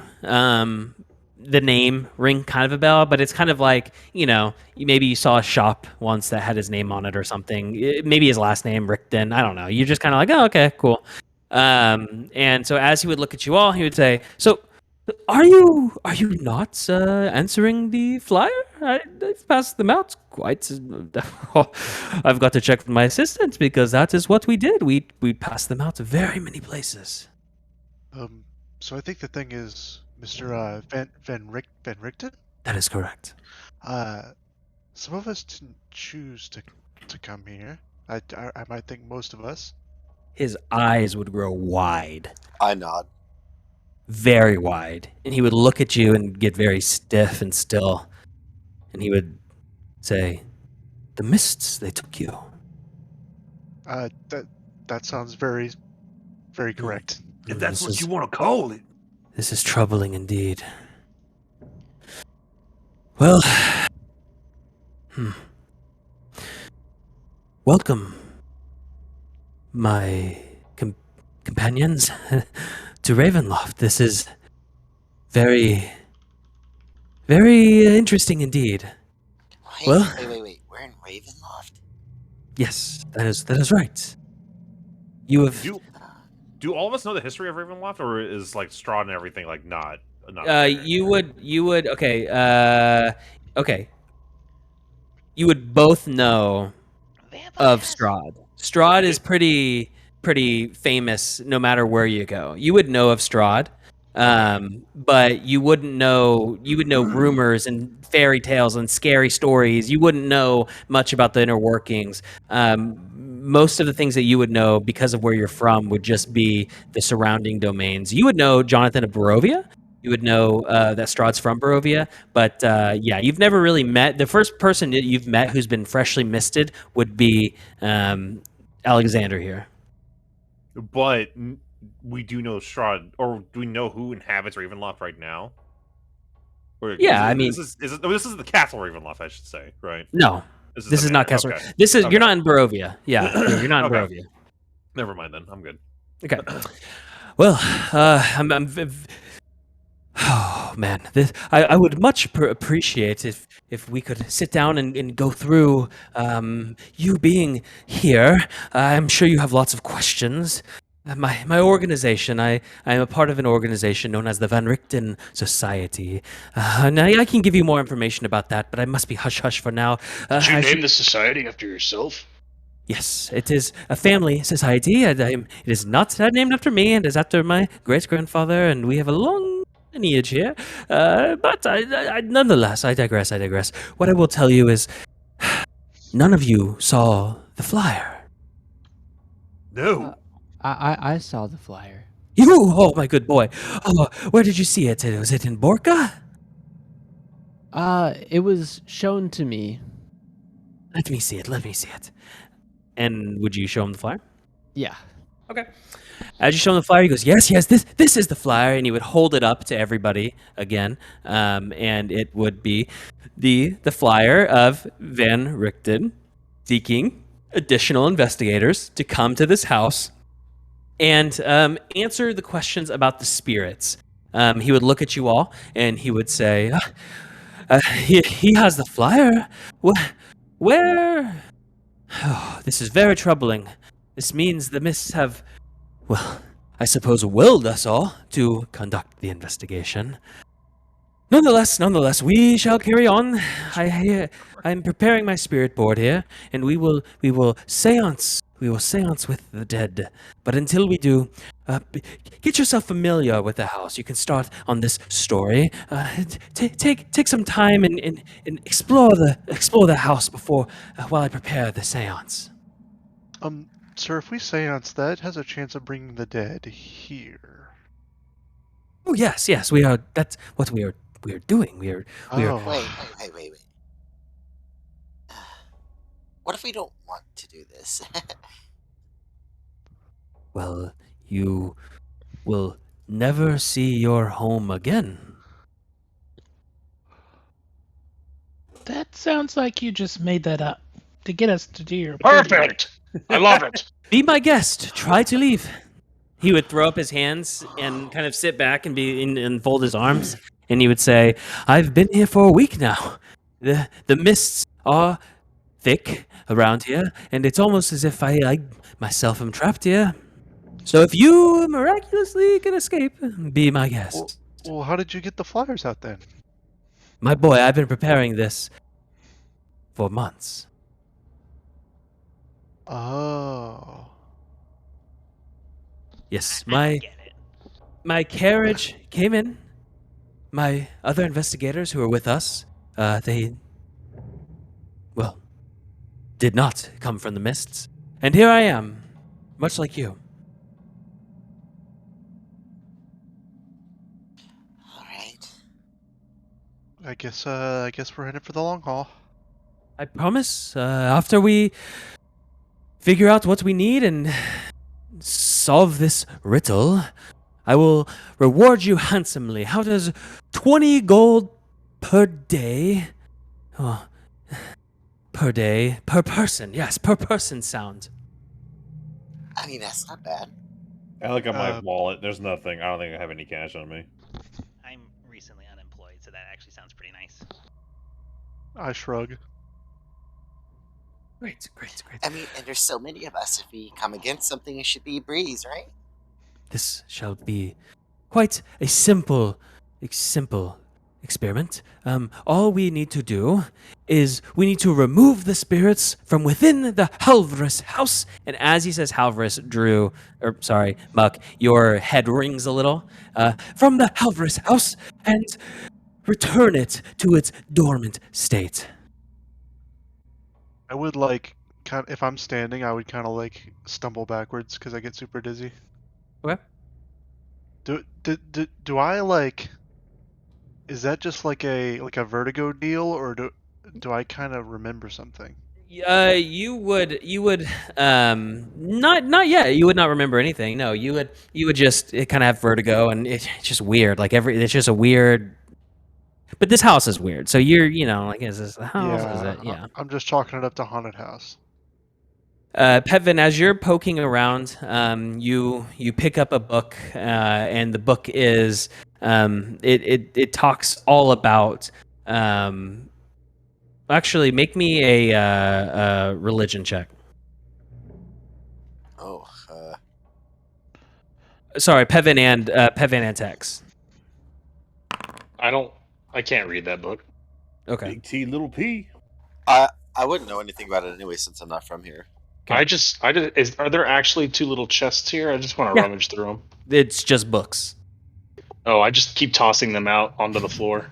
I'm doing the same thing. Dr. Van Richten would say, Stop! Those are very fragile. Those are What? very fragile. Those are very important. And then I step forward towards him like I can't hear him, and I step on some of the book. Oh.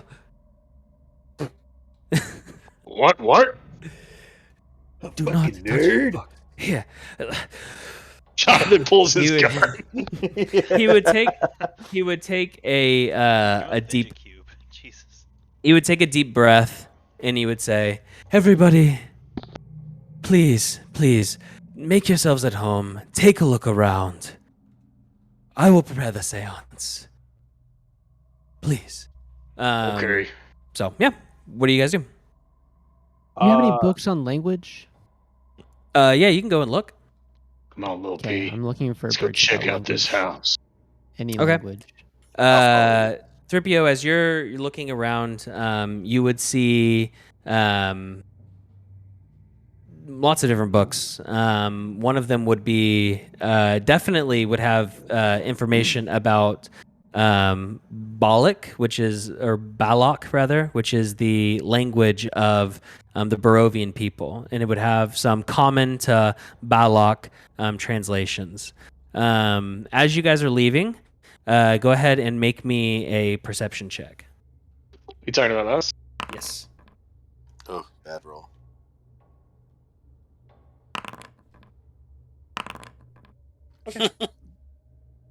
Feel free. Movement is canon, so go throughout the house. And 3PO, are you going to continue studying the books? Yes, I will study books. Okay.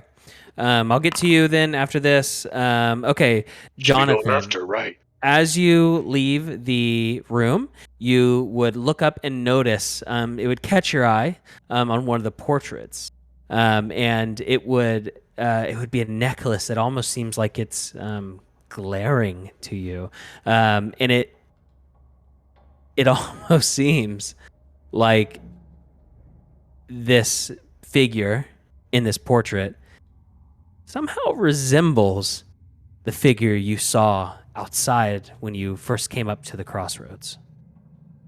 What the hell?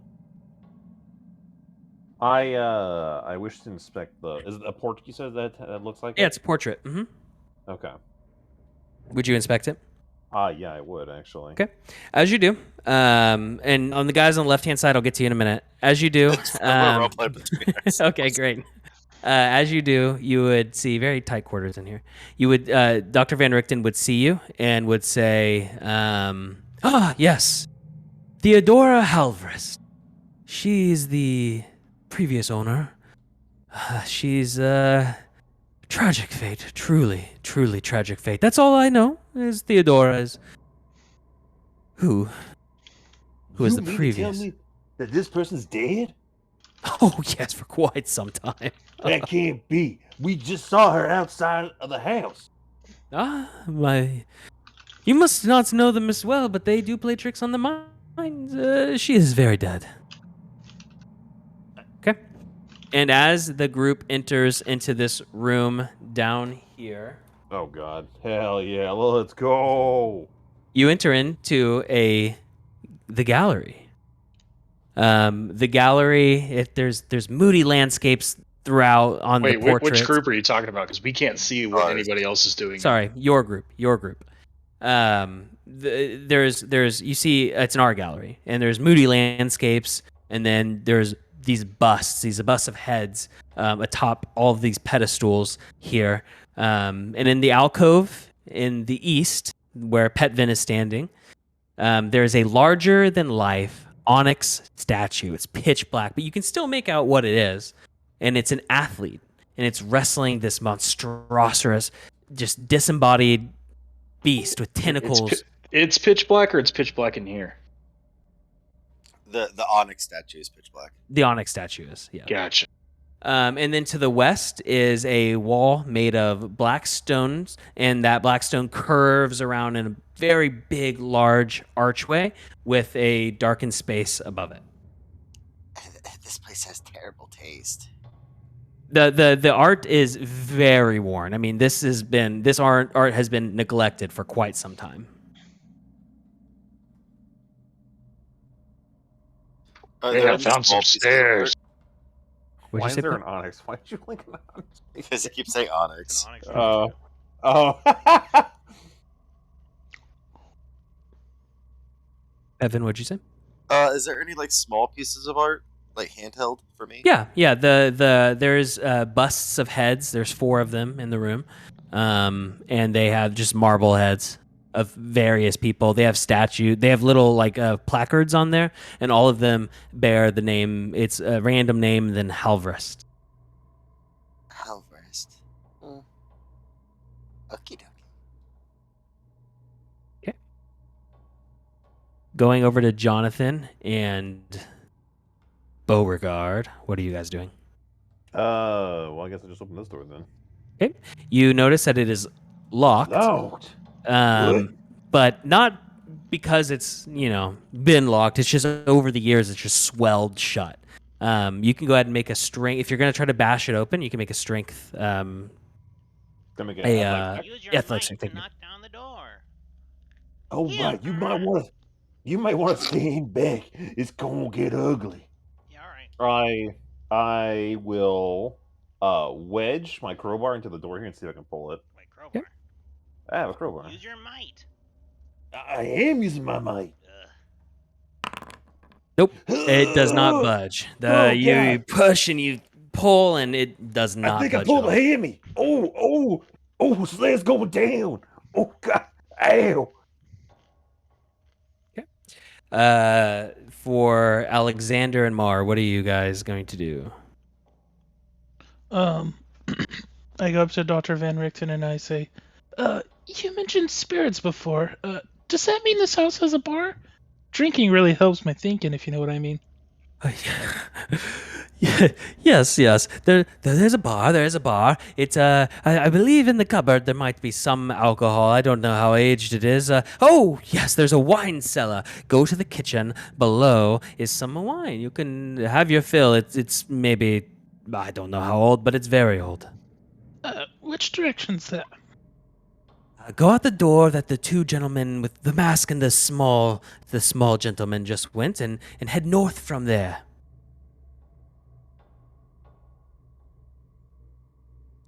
Thanks, Doc. Of course, of course. Hey guys, there's a bar. Oh, Or what? Alex, What are you help, doing? please. I need a tune to raise my spirits so I can break this door down. Oh, Slayer, you totally got this, man. You've got arms made of steel. I feel emboldened. I'll give you a bardic inspiration. Hell yeah. Okay. Can I attempt to rip the door apart again here? Yeah, go for it. Okay. I will use the bargain inspiration if I fucking need to. Sha! Boom. Door busts open. I mean, this thing flies open, and throughout the entire house, it's a loud thud and some dust settles. And you guys, do you go in? Yeah, I Look at fucking that. Do you even work out, man? You're so strong. I am quite strong, but it is because of your inspirational words of wisdom that gave me the power to rip open this door from the hinges. Okay. Alright, relax. As you guys walk and in, you too for massaging my hammy. as you guys How walk long's in, my detect magic last? 10 minutes. Okay. yeah, it's still you should good. As you walk in, chairs and candelabras are covered in dusty sheets. And they attend this hall's board dining room table. Still life paintings are depicted in multiple grand feasts. They hang on the walls, and the faded oils make the food look rotten. There's several doors in this room, to the north, to the south. And on the edge of one of the doors, where it's draped over, a childlike silhouette is under the drapery on the chair, sitting on the chair but under the drape. So cutting across to the rabbit, the gnoll, and the changeling. What are you guys doing? I think we're gonna head up. Yeah, I think we're Okay. gonna head up. You're gonna go up the stairs? Is this multi-layer? Like, if we go up, will it take us up to another layer? It will. Oh my lord! Muck does I don't have jumping it triggered, jacks so you and, guys will go to another layer. Give me 1 second.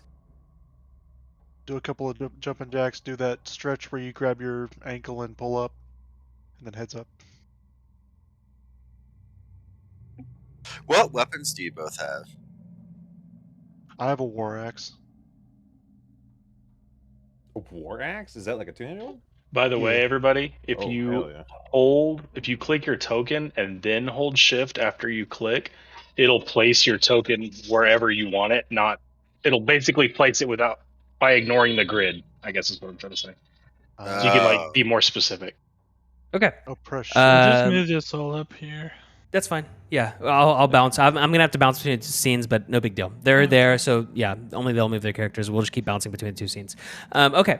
As you guys are climbing up the stairs, the wind is just thick and it is blowing hard, and you And hear inside, yes, and you hear a horrifying scream, and it's originating from above. And it passes through the chambers, and it sounds like somebody has flatted on the ground. And then you hear it again. And it's almost as if it's in this endless loop of falling. Yeah. When I hear it hit the ground, I like. Is there a railing, or is it just like you could Nope, fall? there's over the no side? railing. I like go to the other side of the stairs and like look down. Okay. You look down.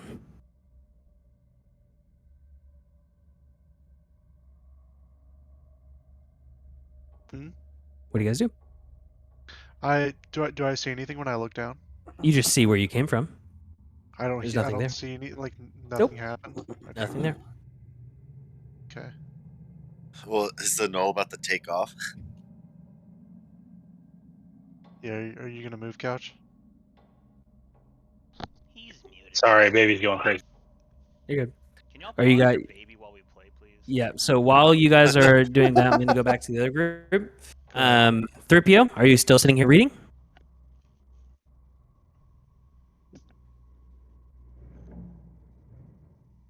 It's Thripio. Oh my all goodness right? gracious! There we go. Jeez, I was muted and then just talking to myself. Oh. Yeah. He's just looking for more language information. Okay. And as you are just piling over all of this wealth of knowledge, you begin to learn so much. You learn about the Church of Ezra. You learn about the Morning Lord and what they're doing. You learn about the occult. You learn about all these different domains, and you feel inspired by this. Nice. And so keep reading as we cut over to the other group in the dining room. You see the chairs, you see the silhouette. What do you guys do? Is this silhouette of an incorporeal person, like a ghost? It's just a silhouette. A silhouette? Okay. But we don't know. Okay. I ready a hand axe, and I'm ready to just fucking pitch it in that general direction. Okay. Unless I'm going. Oh, you know what? Fuck! I just do it. It's I right just throw it. Yeah, Okay. I throw it. Yeah. As you throw in one the swift motion, I just unlatch and just pitch it at the chair. yeah, okay. That's fine. As you throw it, it hits. It's very, very accurate. And the chair splits, and from it also does plush, like from a doll. What the fuck? What the hell? I walk over to grab my hand axe. Okay. As you do, you see from the split chair in the sorry. Oh, I was gonna say I also want to inspect the stuffing too. Yeah. You see a ragged doll in a frilly red dress, and a white patch covers up one missing button eye. But that's all it was. It was just a doll. Something's playing mind games here. Be on the lookout. I walk over to the door and see if it opens. I'm frightened. Me too. Yep, it does open. You're scared. You're supposed to be this. I thought you were like this cool guy. So, Well, I am, but it's all facade. I'm dead. Couch, deep down are you I'm back? Scared. God damn. Couch, are you back? Yeah, sorry. Okay. So we're gonna go back up to you three. As you're going up the stairs, do you? The stairwell ends, or does it keep going? No, it keeps going. Yeah, but you're I keep hearing going. this. Okay. Go ahead. And are you guys all going? At Vin and Muck, are you guys going as well? Yes. Okay. Yep. Everybody, make me a athletics check, please. I just about pissed my pants. God, my rolls are terrible today. Could I do an acrobatics instead? No. Okay. Okay. As you're walking up, the scream gets louder, and a gust of wind pushes you off of the railing. You fall down. You land flat on the ground, and each of you take 10 points of bludgeoning damage. Oh my god! What? Wait. How many feet was it? It was over 40 feet. I'll take the 10, thanks. Yeah, dude, I take the 10. I'm unconscious. Oh my god! You're unconscious? Yeah. I only have 8 hit points. Oh, actually, me From too. across the way, you would all hear the blood-curdling scream, and then a. Who's not unconscious? I'm not. Probably only Dex. Yeah, Okay. I'm unconscious too. Do you No. call? Do you call No. out for? Okay, you guys would placed- hear. I placed my hand on little P here, and I'm already sort of emotionally attached to little P, and I'm like, no, and I don't really understand what I'm doing, but like I'm shaking him, and in doing so, I lay on hands at one point. Okay.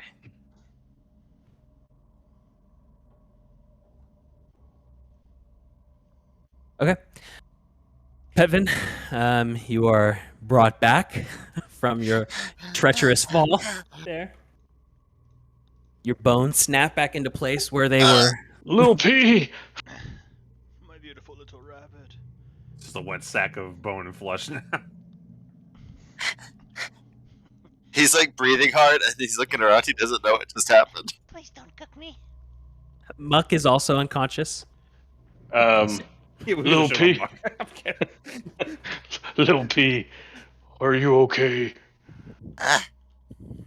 Why do I only see blood? I think it's Mux. I look over and I see Muck. Oh my god, he's dead. What do we do? What do we do? What do you do with a dead body? You bury it. I don't know. Oh Should my we? god. What if let's both leave, and we'll go get the others. No, Muck is really nice. I crawl over there with my bruised and battered body. Can I tell if he's breathing? Make a medicine check.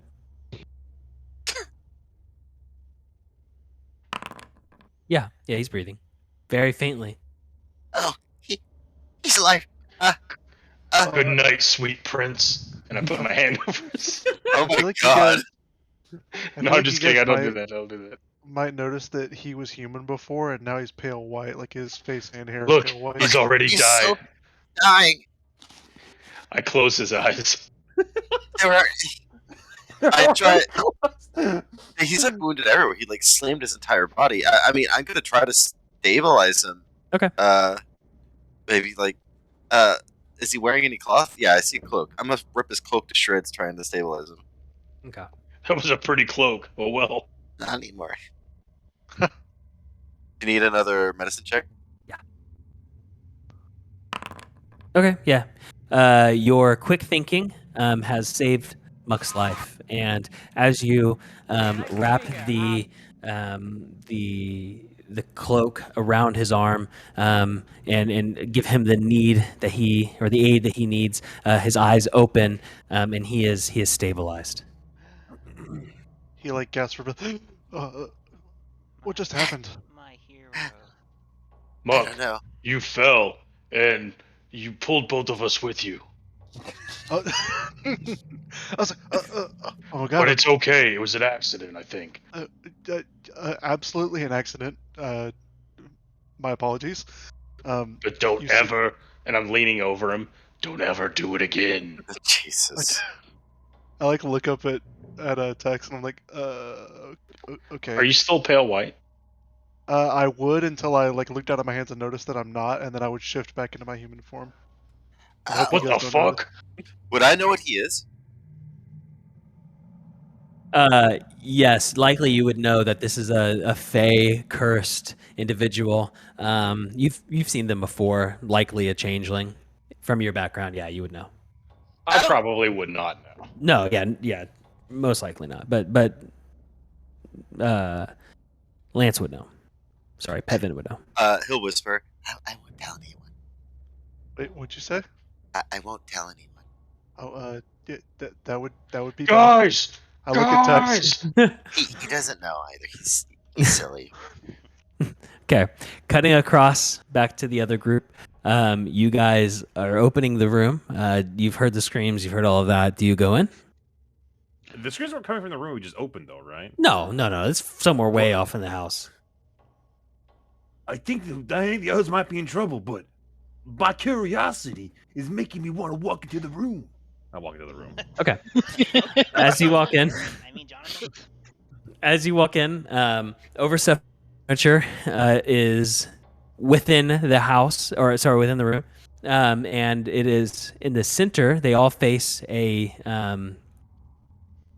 handsome concert harp that is dramatically sculpted with a flock of flying doves. Is it like immaculately clean compared to everything else here? Or? No, it's definitely dusty. I mean, it's just as everything else, but it's nice. It's a really nice harp. Alex, So can the you harp play itself, is 6 feet tall, about, and it's really good condition though. It's dusty, but it's in good condition. compared to everything else in the room, it's not. It's in better condition. Yeah, it's still dusty, but not in a nearly as bad. I mean, there's little like it's the chairs are soggy and gross, and yeah. Soggy. Yeah. Okay. Well, I mean, I want to go inspect the harp, so. Okay. Wow. It's been a while since I've seen one of these. Can you play it? Uh, I mean, surely nothing can happen when you play an instrument in a creepy old house. it's probably cursed or something. But I'll play it if you want. Sing us your greatest song. You are the songbird of our current generation.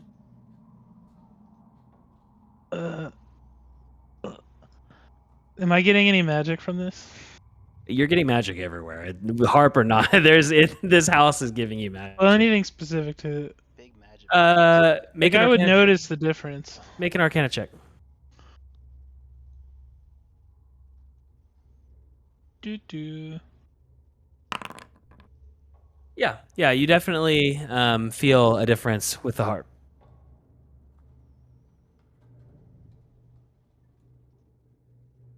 There's definitely something magical about this. Yeah, but you got magic hands to play it.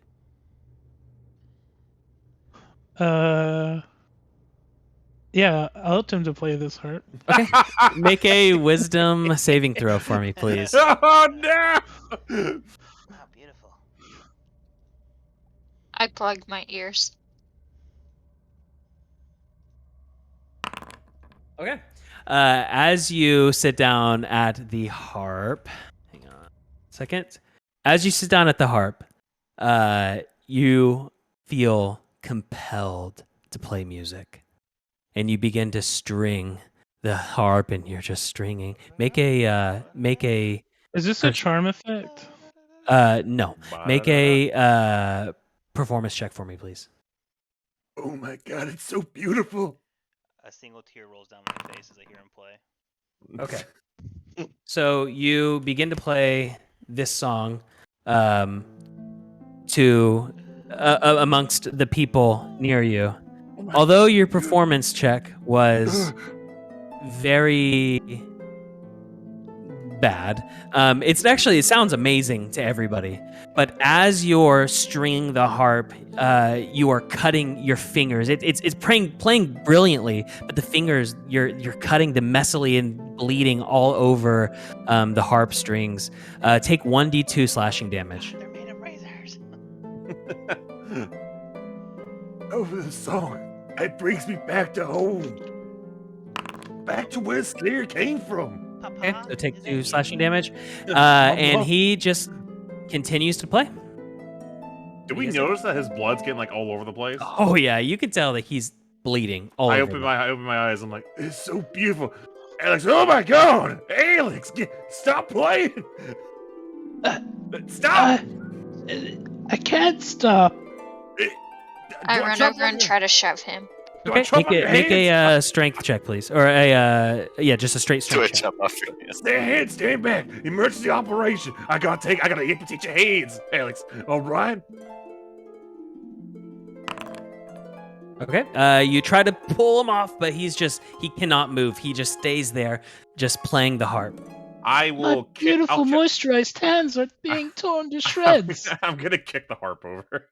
Okay, make a strength check. Do I make an athletics check? It's yeah. I mean the harp is 300 pounds, so it is a massive harp. But No if you big think deal. you can, okay, yeah. Shasha! Oh, okay. Yep. You kick it, and you kick the harp, and the harp doesn't move, but you kick it so hard that the vibrations push Alexander here back enough that he snaps out of it and is no longer playing the harp. Is he just strumming air now? Not the harp. Yeah, and he looks up and he's fine. He's no longer compelled. He's great. But his fingers are bloody, and he now knows the song in his brain. He knows it, the blood tears of Claveria. He has it deep in his brain, and he also understands. Doesn't know why. Who wrote the song? He is almost an expert on this song now. Alex, are you all right? Your hands. Oh my God, your heads! My God, that song was so beautiful. It was until you started to cut yourself all over the wires. Hey, you look pretty fucked up. I get carried away with my music sometimes. Sometimes. Although I can't say I've ever had that happen before. I don't think I have anything to cure or to help alleviate the cutting pains on your hands here. Is there like a throw cloth or something in Oh here? yeah, I mean there's definitely various blankets that are very worn and ratty, but yeah. I just get like a blanket and I wrap my hands up. Okay. Let's cut up to Thripio. Are you still reading? What are you doing? Yes. Okay. I mean, what am I still? Do I feel like I'm getting to a point where there's no You point? in definitely reading? no. You feel like you are just soaking up a lot of information, and it's definitely like you're feeling very fulfilled because you keep reading. Yeah. Yeah. Well, that's what he would do. Like unless he got Yeah. to a point where No, he no. was like, okay, That's I've done. you are the longer. Yep, you're good. Okay. Going down to the three that just the falling three. What are you guys doing? We should go check another room.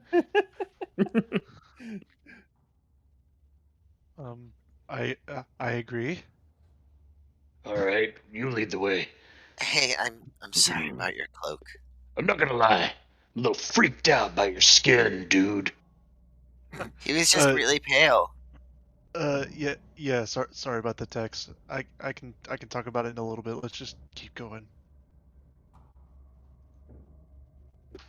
All right, just be cool, okay? Oh, It feels weird I am walking very with. I am very cool. Doesn't it feel weird walking with broken bones? Ow. I'm gonna open this door to the left. Okay. My right leg slinkies. Oh, there As goes my you leg. go in to that room, it is just a sitting room. There's various chairs and there's a suit of armor and a fireplace. But Ooh, a suit of armor. I Yeah. immediately walk up in front of it. okay. 3PO, I did not know you were in here. Yeah, I knew it was coming. that's not it. Do the blinky thing. Hey, Come on, Tex, do the blinky thing. hey, Tex, that's not 3PO. Huh? Oh, what? It's just a suit of armor. Oh, they all look the same. See, I tap on it. Oh, It's very worn. It's a rough. It's definitely like an ornamental thing, not a like actual. like you know. could wear it, but it's not going to give you as much protection as If it you looks put like. it on, it's like buying a suit of armor from Hobby Lobby. It is not really. It's decorative. Can I wear it on Sundays? Yeah, definitely. So, what is the theme of this room soon to be? Blue. Everything in the room is blue. Blue chairs, blue rugs. Everybody in that room make me a perception check.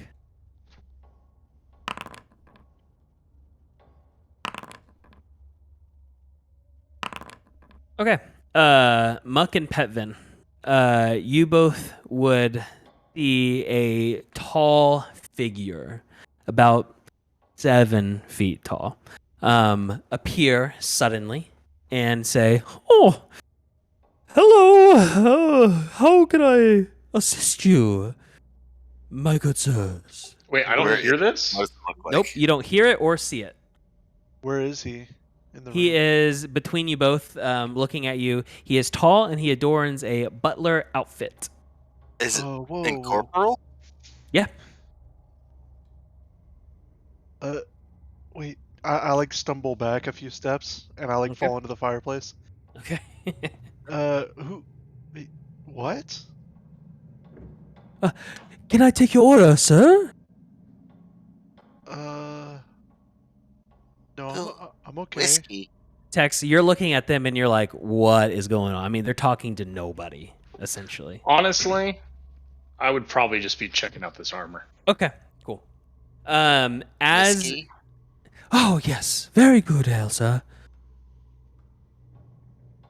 He looks so confused.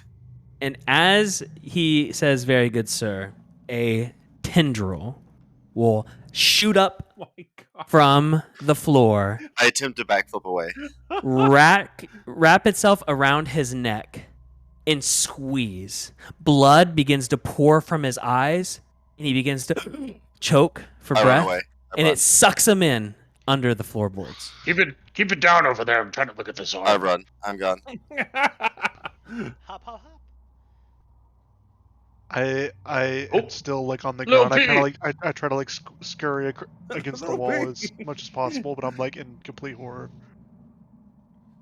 Okay. I come back into this hallway, and I don't see Lil P, and I'm like, he must have gone in here. As you walk up to the door, it is swollen shut. You can try to bust it open if you'd like. With a No. athletics check. I probably should not. I want to break this door, but no. He's in here. No, Dr. I Van must not. Richten can hear you. And he goes, "Come, lad. Come from under the..." Oh, Lil P, come on out. It's okay. And as he I don't looks move.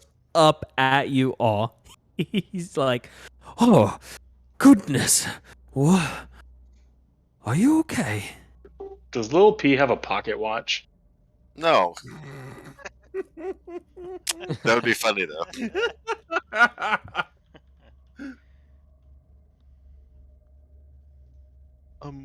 We may or may not have fallen from the turret. I heard the screams. Okay. Come close, come close. Let me see. Come here. You, Oh, I come, get closer. come. And he would cast Cure Wounds. Why is this Slowly. old creepy man asking us to come close and touch us? Well, he's So- healing me, so he can do whatever he wants. Petvin heal 8. Tex heal 11, and Muck heal 9. Ooh, we like that. And he would say, "I'm quite old, and I cannot help as I used to, but please be careful. This is a very dangerous place. There are Like a spirits child. about." Like a child, Tex is like, let's go back. We No, have help. Let's go back. I'm done. I'm just gonna sit right here, and y'all tell me when you're done. Hey, Muck, do you want to go check out that door to the north? I'll go with you, but if I see another ghost, I'm out. Just to make that clear. Okay. As you guys are heading that way, back to the group in the music room, what We'll are you stop guys here. doing? We'll stop here. You can go to the Okay. other. Music room group. What are you guys doing? Getting the fuck out of the music room. Yeah. Okay. I also set. I wanted to set the harp ablaze, but I don't think it's a good idea. Do I need to write down that song? Is there like a way I'll to send make it to you. that into- I'll send it to you. okay. Yeah. I try to open the door, but I'm covered in cloth. I don't think Matt's made everybody their journal yet. I have. Oh, well, I can see Alexander's, Jonathan's, and Petfin's, but nobody else's. Good. I don't want But to I see don't- mine. I don't want anybody to see my journal, though. My Okay, journal is I'll- private. Okay, I'll fix It's it. my diary. I think Unless I die. If I die, you can share it with everyone. Okay, It so might- as it you might guys just walk into the next room, execute. it is a sitting room. There are various wild game heads that are adorned along the hall or along the walls here, and it is a pretty bare room except for a few leather chairs that are very saggy and old, and animal heads that are pinned to the wall. There's bears. Is No this a bears. fire- It's is this like- a fireplace right here. Yes, it is a fireplace. Okay. Well, I throw open this door here. Okay. Can I make a It is. perception check to see if there's anything It's- hidden in here? Yeah, It's go for it. loud. All right. I'm gonna Okay, attempt yeah. it one more In this particular room, this is a very. This room doesn't look like it's been, commoned a lot by the people, sat in a lot by the people who previously lived here. I mean, it's pretty good condition. I mean, the chairs in this room are not nearly as worn as the other ones, but you don't really find anything of interest in this room. Jonathan, the door is swollen shut, much like the others. Go ahead and make a athletics check to see if you can get the door open. Yeah, I kick it in. cram my crowbar into the door frame. Yeah. Say yeah. And I roll. Sha-sha! The door does not open for you. Can I roll my bardic inspiration? Yes. Roll again. Can I have 1d6? Okay. 17? As you are inspired by the very lovely, chilling song, you remember it, and you are able to open the door and thrust it open. Say yeah. All right, bud, you got it. I did it. We're back at the start. What the Oh. hell's going on? It's like we've gone in a circle. It is. I bet if we walk through these doors, we'll find that strange doctor sitting around a table. You think so? Open that door. I'm ready to be afraid. And as you open the door, you see Pet Vin sitting right in front of you. My You God. see 3PO. He's just reading. And You're then touching that little rabbit boy. Dr. Van Richten looks at you all and says, "Oh, Hands off, you creep. Oh how, my god. Time is a mystery in this place. what have you discovered?" Tex runs in. What's going on in here? Leave him He's- alone. He's touching little P. Oh, Stampede What him. the fuck? I pull my sword. Kill him. No, don't kill him. Dr. Van Richten, we've already heard your tale. We came through the mist, and we're here to help you with the spirits. Yes. The heart is cursed. It hurt Alexander's hands. I pull up his hand. I did say be careful. We are removing spirits from a house. I feel like you have this whole place booby trapped, like Home Alone style. It is not I, but reason I've asked for help here. Yes. Wait, like Home Alone 1 or like in New York when he's in I'm the talking old like Home Alone abandoned. 1. The one Oh with yeah. Okay, I got you. Yeah. I am quite MAGA. He would. Quite MAGA. Don't ask me where I was January 6th. Were you storming the Ravenloft castle? There was voter fraud in Barovia. Okay, as he would look at you all, and he 3PO, you are, you're good. You feel like you pretty much know as much as you can know from the books that were provided to you about the content within. Perfect. Okay. Now, I'm almost done. Take a few more looks around, and we'll be ready for our seance.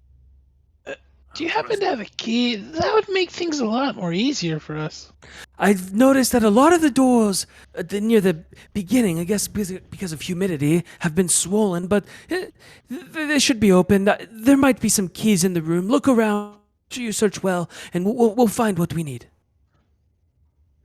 Wait, you knew the keys in this whole room? And you didn't tell us? There's no keys in this room, but I'm sure somewhere in this manor there are keys. I bet. need a drink. I'm gonna go look for that wine cellar. Okay. I will assist you, Alex, into finding the juice of life. Okay, so the other group, they go out the other door. Who's going?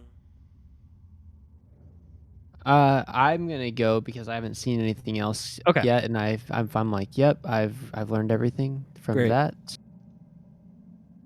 Okay. Petvin, are you staying there? Absolutely. Okay. Wait, am I following the right people right now? Yes, you are. You are. I'll hang out. Beauregard. I'll hang Okay, out. you guys are just gonna sit there, wait for the deal, and then now Muck and Tex. Hey, little Yeah, I bunny. think we're gonna go in that room. This room right here. Yeah. Okay. I pet the bunny. Perfect. As you go in, it is yet another sitting room. There is nothing of interest or excitement here. Is that a bookshelf on the back wall? Yeah, it is. I walk over to the bookshelf. I try to sit in this chair. You sit and your feet are firmly. It's much too small for you, but you do nonetheless.